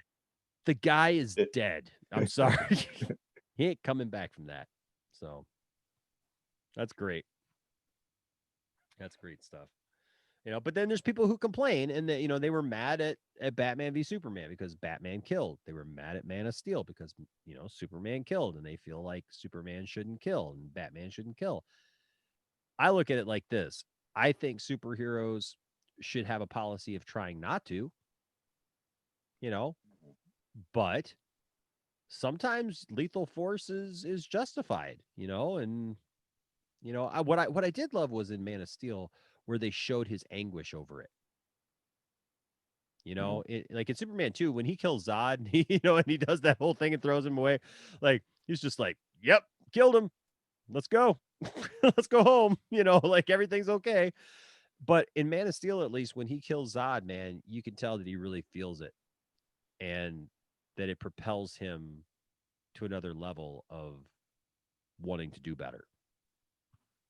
So it's good stuff, man. Yeah, second favorite movie, like superhero movie, or just in general? Just in general, man. Any movie. Uh, I watch a lot of superhero movies.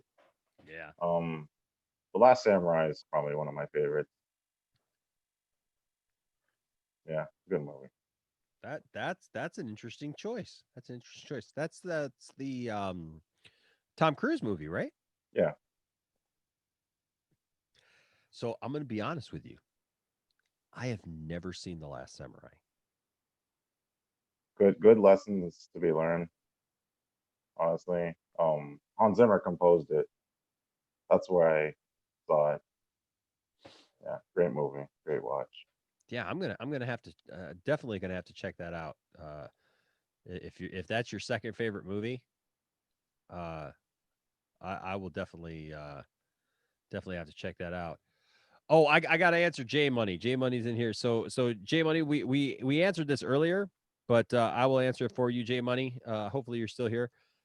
J Money says, Enosh, what was the answer to that Superboy question last week? It's been killing me to know who it was.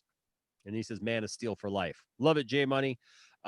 So Darth Tasty was the winner, and it was Brian Austin Green, Superboy, the character who's still Superboy. Well, yeah, he's still Superboy because they ended up putting the black shirt on him with the red S. But when he first came out, he had those glasses, little circle glasses and everything, and was wearing a leather jacket and all that stuff. He was based off of Brian Austin Green and from Beverly Hills 90210 back in the day. And but Brian Austin Green has also gone on to, he was in Smallville. He played Metallo, did a really good job actually as Metallo in that. And then also, hey, are you a Terminator fan, Jeremy? Not really. No? No. I'll tell you what, man. Brian Austin Green was also in the Terminator TV show, the Sarah Connor Chronicles. And Tiffany had never seen that. I watched it when it was on TV, and so I got both seasons, and we've been watching that. We're about halfway through season 2 now. Season 1 is a pretty quick thing because I think it's only it's like a half season, right? So it's like maybe 10 to 13 episodes, and then it's done. But the second season is a full season, and yeah, that show was actually really good. I recommend that show to anyone. That's my recommend of the night. That if you are into Terminator, you got to see Sarah Connor Chronicles because it's probably some of the best Terminator stories ever because it actually deals with like John Connor as a teenager. He's 15 years old and he's having to deal with the weight of the fact that he's supposed to be the savior of humanity, and save us all from the machines. And it's just a really interesting dynamic in that show. But yeah, that was Brian Austin Green. And so probably Friday or Saturday, we'll have a new question where you guys can win comic books. Heck yeah. Sounds cool. Yeah, man. Yeah, it's a cool thing. The Miley store they sent us just a stack of comic books and they're just like, hey, just give them away. So I was like, all right, I'll give some comic books away. I got no problem with that. That's cool. It's cool. So so what part of the country are you in? I am in South Florida. Oh, South Florida. Oh, wow. Yeah. Okay. My sister lives in the Florida Keys. Nice. I don't know where. I don't know exactly where. She's been down there, man, forever. And I have not gotten down there yet. And so we keep talking about it that we're going to go down and visit her and everything. But yeah, she's lived down there for a while. So yeah, so you get all that hot, muggy weather, huh? Yeah, it gets hot, then it rains for no reason, and then gets hot again. Yeah. Gotta love it. Yeah. Well, man, yeah, you brought back some great memories for me tonight, Jeremy. I'm so glad that you got in here, and I hope that when we do some more of these that you come back in and we talk some more, because man, that's so cool that you've been around here that long, man. That makes me smile, because No problem. seriously, man, that makes me smile, because I'll tell you what. So I watch back some of our videos, and it's just funny to me, because I don't know, the people have been around like you have, and then have come along, and everything. I just really appreciate everybody, and you guys make it fun to do this stuff, and to talk about this stuff, and to keep doing this stuff, and it just gets better and better, and it just seems like we keep having more fun, we keep evolving and doing stuff, more, and I mean, we're doing this stuff, and just some real good. I think we have a pretty good community of people around who are very knowledgeable of comic books, and will definitely call me on stuff when, when I get stuff wrong, and that's fine. I love that. J Money says, dude, I was so close. I said Luke Perry. That's so close, man. Luke Perry. But a lot of other people really like Sarah Connor Chronicles. It was a really good show, man. It was a really good show. Also, Jordan Farrell says, have you seen the trailer for Superman Man of Tomorrow? Have you seen that yet, Jeremy? Yes, I just saw it a little while back. Did you? This morning. Yes, I'm looking forward to that. I have not seen it yet. So it came out, and we've been so busy. And then today, this is the third live stream of my day. So I think this sets a record for us of most live streams in a day. Because we did the Poindexter Council. Stargirl? Yeah, we did Stargirl, and then I started this up. But it's fun, man. I love it, because I love the live stuff. It's cool to make a video, and I like doing that. But it's even cooler when I'm able to know that people are on live, whether or not I'm just making a video and able to see people's comments and talk about that stuff, or like this, where I can actually see you and and do this. So that's what I enjoy. Yeah, thanks for having me. Next time I'll try to get some better lighting.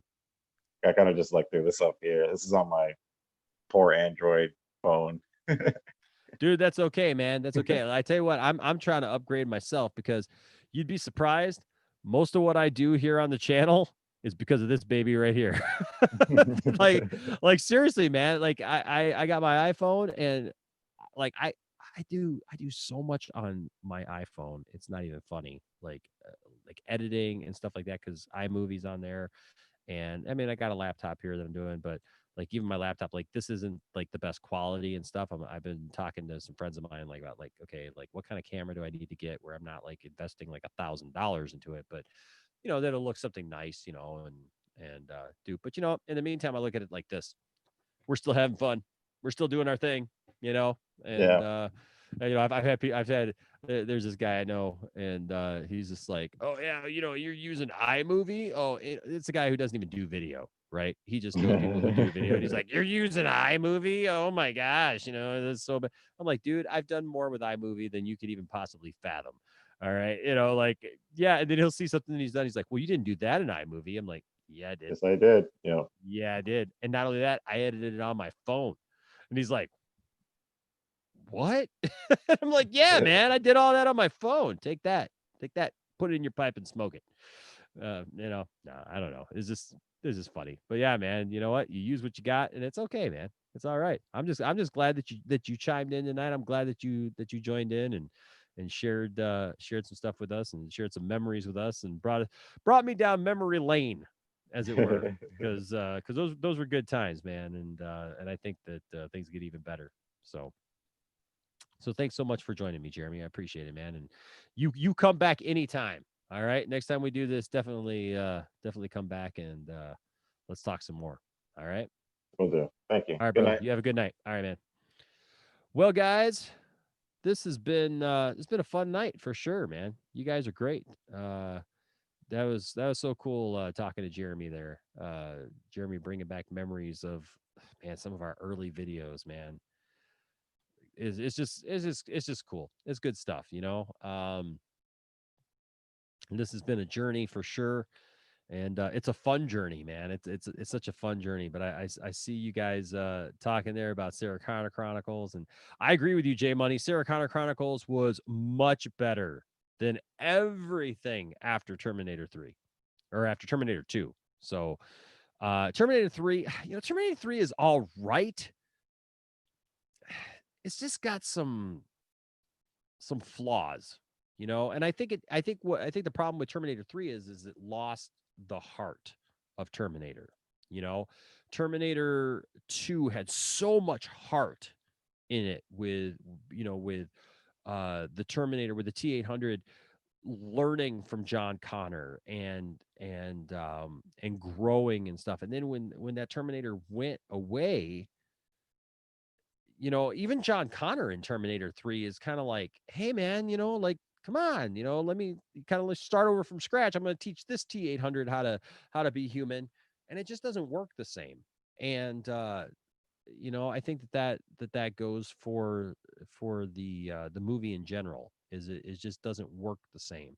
But Terminator the Sarah Connor Chronicles really delves into that, and you got all these episodes of the show that, I mean, what's her name who plays Sarah Connor?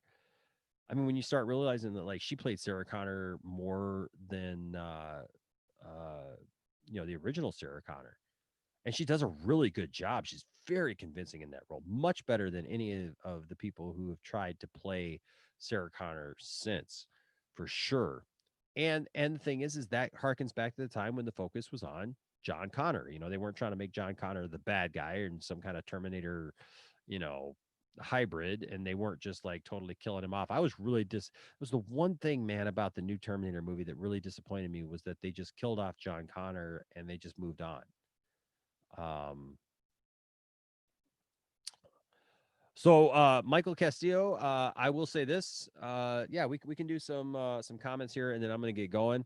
But I'll give you guys a couple of minutes on some of this stuff that I see that you guys are talking about.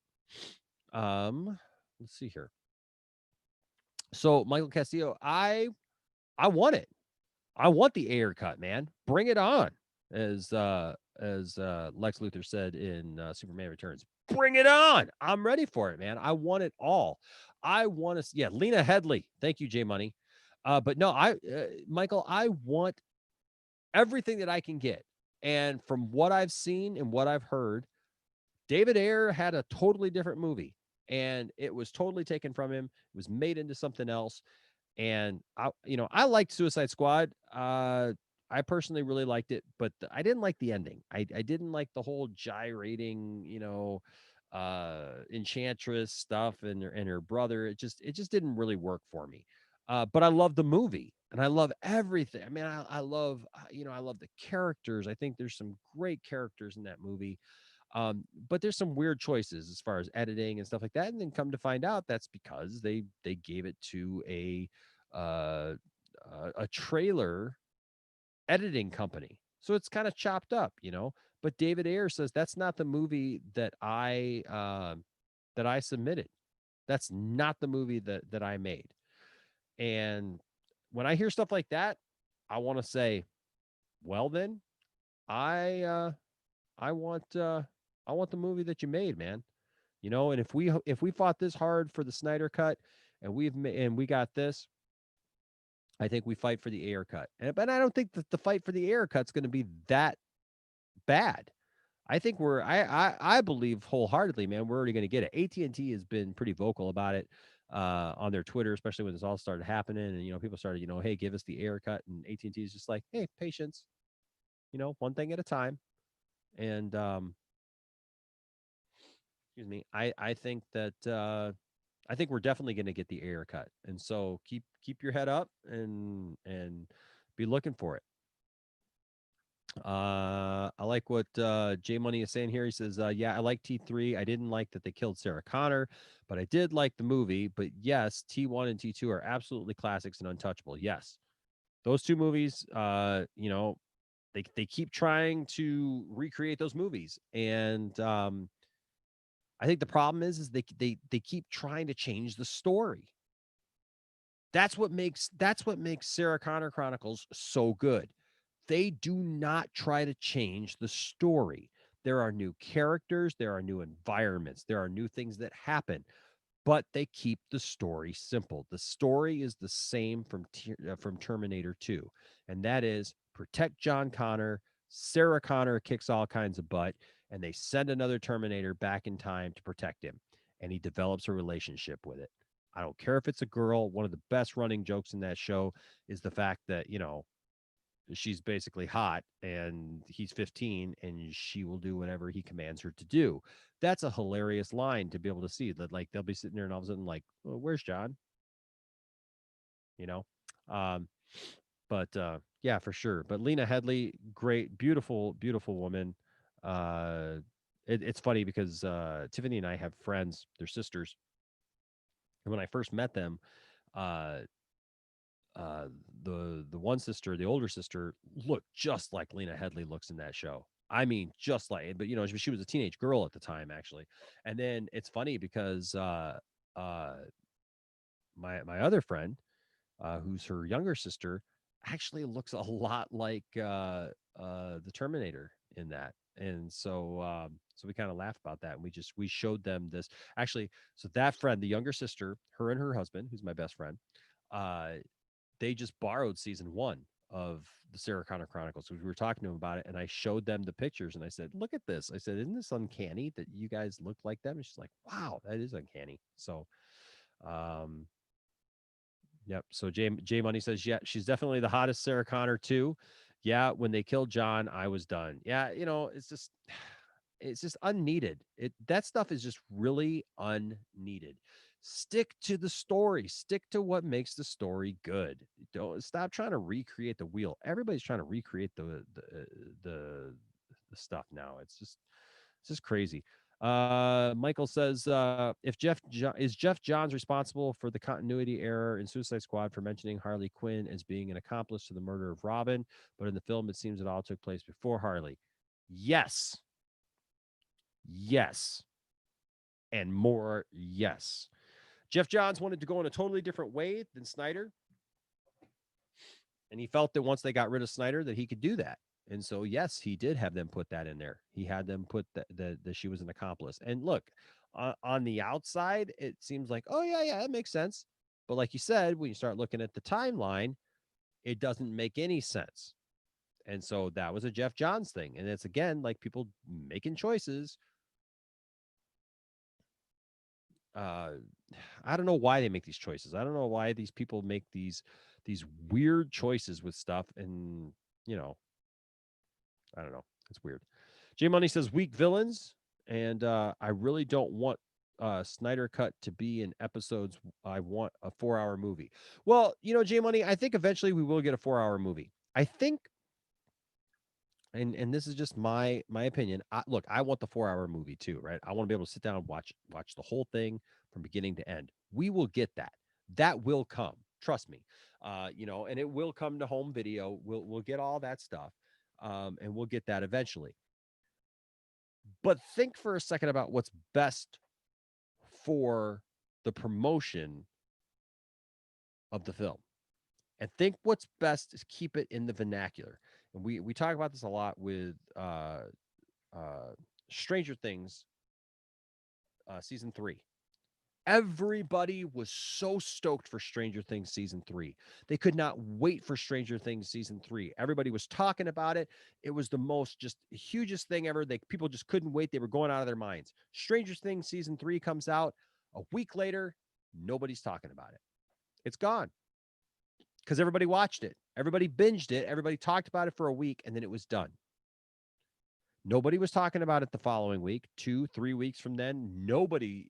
Stranger Things was done. Now it was like, hey, now we got to wait a year or something like that for the next Stranger Things, 8 episodes. I don't understand why it takes them a year to make 8 episodes, but I digress. But so they're just done. If Snyder Cut is cut up into segments, we get 1 month, maybe a month and a half of these episodes coming out. And then that means that, well, it's in the vernacular. People are talking about it weekly. And it sticks around and it gets in people's minds. And then more people get interested in it. More people subscribe to HBO Max. And then they want, excuse me, they want to watch it. And so I totally understand wanting to watch a 4-hour movie because that's what I want. But I think what's best probably for the promotion of the movie is that it first come out as in episodes and then go from there. What's up, Kaya or Kaya? Hello to you. What are we talking about? Tonight we've been talking about whatever you guys want to talk about. But man, we've gone for a little over 3 hours now, and you guys are awesome. Thank you guys for making this a fun thing to do, and thank you for the super chat. Go back here, Jeff. You're awesome. Thank you for the super chat. You are so great. So excited about Michael Keaton coming back. Sorry we were in the middle of a conversation at the time, but I really appreciate Jeff. I appreciate anybody who gives to the super chat. Don't forget, if you become a patron or you give in a super chat this month, you still got a week. Anything that you give puts you in the running for, where is it? Is it in here? I don't think it's in here. Yeah, it's got to be in here. I was talking about it. I had it in here. Okay, it's not in here, but we're giving you a DVD. We're giving away a DVD of Weird Al Yankovic, The Complete Al. And so you're going to want to get in on that. And all you got to do, I mean, for as little as $1 on the Patreon, or if you give something in the super chat, you're in the running for it. So so if that's something that you'd be interested in, do that. Also, Friday or Saturday, we'll be making a video and tagging in there that you can win free comic books. This week, Darth Tasty won a free comic book for answering the question, what teenage heartthrob inspired the Superboy character who was in Reign of the Supermen? And that was, of course, Brian Austin Green. So those are things going on. That's what we've been talking about. Just anything and everything in between. Let's see. J Money says, "Oh, that's the best friend that Tiff mentioned earlier." Yes. And Kai says, "Well, yeah, I can handle a 4 movie as long as I can watch at home. Can't do 4-hour movies in theaters because I'll need to go pee and I don't want to miss parts of the movie." Right? That's exactly it. Exactly it, man. I'll tell you what. I got a friend who said the day that comes out, if it's a 4-hour movie, he told his kids, "Don't bother me, don't look at me, don't talk to me. I'm going to be set up and watch it. If it is a 4-hour movie, I'm just going to watch the whole thing. That's all I'm doing."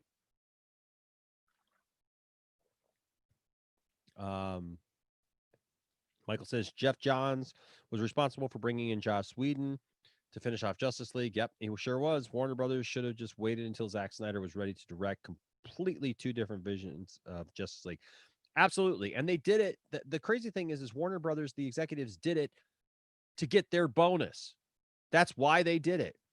They didn't have to release it right then. They could have waited, like you said. They could have waited and put it out later. They could have put it out the next summer. They could have done whatever and let the man finish his movie. Instead, they decided, nope, we're not going to do that. They wanted to get their year-end bonus, and they didn't care about the quality of the movie. And so then we got Mustache Gate. We got all that stuff. And Jeff Johns, for as much as I've liked him over time and thought that he was going to be good for DC, it just seems to me that he's, I don't know, it's just been bad.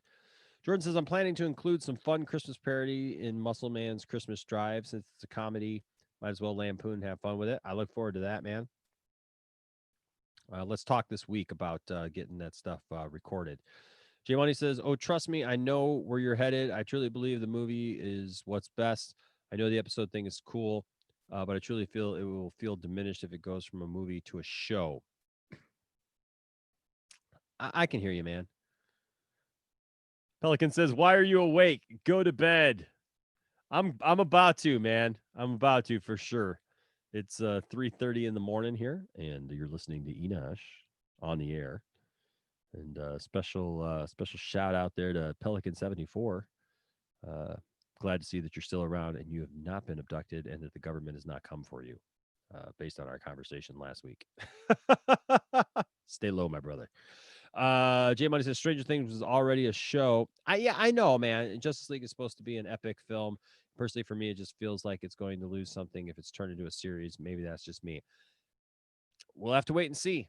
I don't know. Like I said, I would rather see a movie for sure, but I know that if we see that movie, it's going to come and it's going to go just like that. So I kind of understand the theory behind releasing it as a show, or as a mini series. I get that. I see both sides of it. I really do. Ren says Zach deserves to have his true vision out there. They done him dirty, absolutely. But I think we definitely will get the full movie. All right, we're gonna get the full movie at some point, no matter what. You're gonna be able to watch it for 4 hours, but it may take a while. Last couple comments here. Okay, I'm a DC fan, but I'm so confused to what universe DC is doing. Like, there's Pattinson Batman, and then there's Batfleck. So does this affect the DCEU? Like, I've heard there's a Green Lantern show. So here's the thing. Here's where we're at right now. Pattinson is his own thing. That is not going to be affected by any of this. Pattinson's just going to be a standalone thing. That's what it is. He's getting like a trilogy or whatever, and he's going to be in his own thing that is not connected to the bigger DCEU. I guarantee you they're bringing back Batfleck. They're bringing back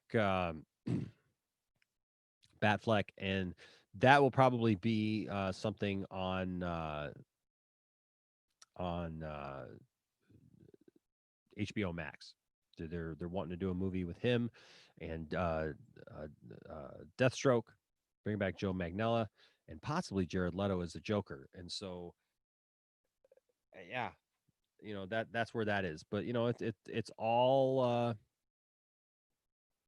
it's all just different universes, and so, but that's where we're at right now. The Green Lantern show, it's been announced that one's coming. We don't know anything about it right now, but it is supposed to be connected to the DCEU. So the rest of the stuff that we've seen, like with the characters from Justice League.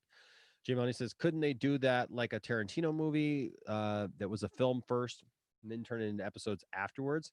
They could. The only problem is once it's seen, right? So if they release it as a movie, it's already been seen. If they release it as episodes later, it's going to be less of an impact as if they just released it as episodes and then released it as a full movie, if that makes sense. And a Green Lantern movie, I'm so confused on what's happening over there. So all that Green Lantern stuff is together. I don't think we're going to see a Green Lantern movie for a while, but we're definitely getting the HBO Plus show. Farrell says, Jordan Farrell says, I'm kind of looking forward to seeing Space Jam 2. Kevin says, I'm a night owl and it's 12:30 where I am. Thanks for staying up with me. You're welcome, man. Thank you. You're on the western side of the country. Then if it's 12:30 where you are, and I love the West, man. I love the West. I'm originally from Las Vegas and lived in California for a while, and so I love the West. And maybe that's why I'm a night owl here. Because I'm, still from my childhood. I'm still, from out there.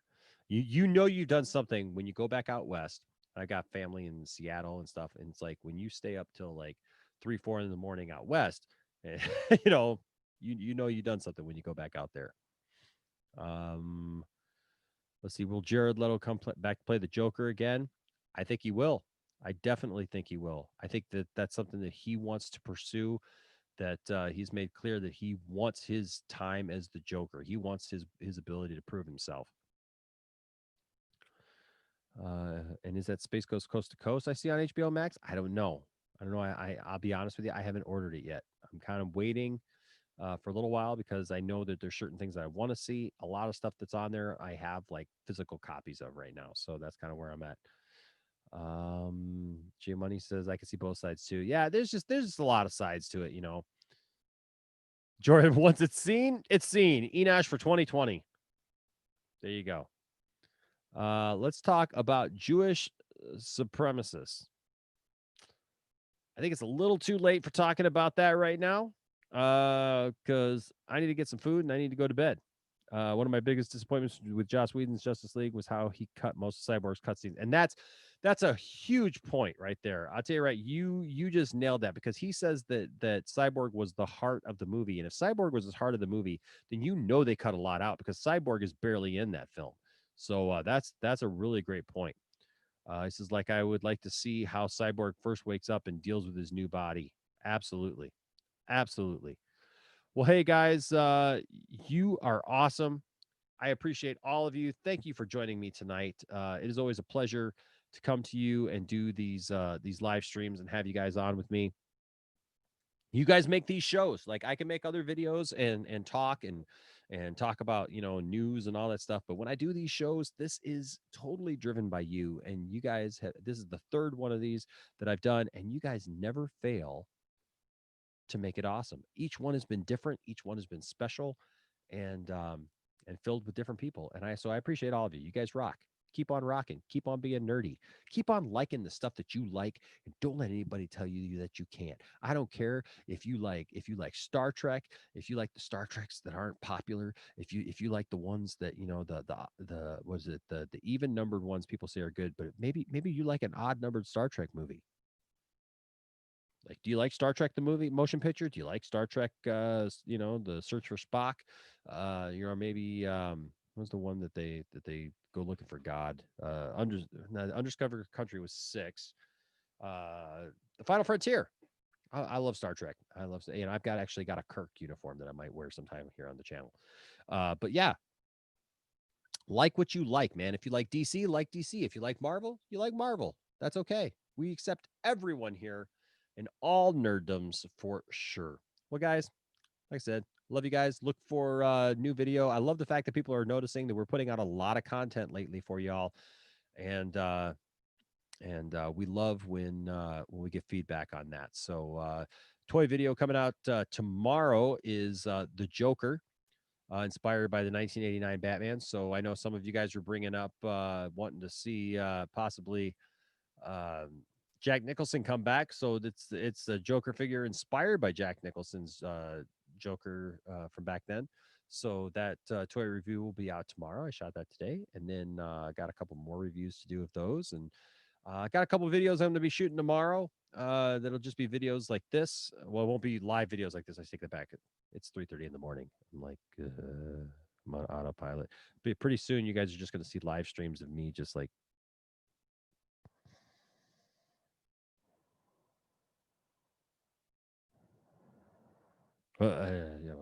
Superman, something Superman, Justice League, Snyder, cut, Andy Signor, idiot. Okay, so, no, yeah, lots of content coming out, lots of new stuff for you guys, and so I'm not doing this daily just because I can't do it daily, but I do plan on doing these probably like 3 times a week because I can. And I've got the ability to do that. So Sunday nights are a good night for me to do it. I didn't do one this last Sunday night, but I think I may try to hit up Sunday night. Probably Friday night is a good night for me to do this. Tuesday night, definitely going into Wednesday. Maybe even a Thursday here now and then. So I'm trying to do it, 2 to 3 times a week. And we'll see. I mean, I've done 3 this last week. So this seems to be a fun thing that people are enjoying. So make sure to stock up on lots of stuff that you want to talk about and bring it. All right. And next time we'll talk again. Guys, stay nerdy, stay good, love each other, take care of each other. Like Jeremy and I were talking about earlier, take care of each other and do right by one another and be the change that you want to see. All right. In the world. And that's all we can hope. Be a hero. All right. Be heroes. And so love you guys. We'll see you next time. My name is Enosh, aka Enosh Fett, saying up, and away. Stay nerdy. We'll see you guys. Bye-bye.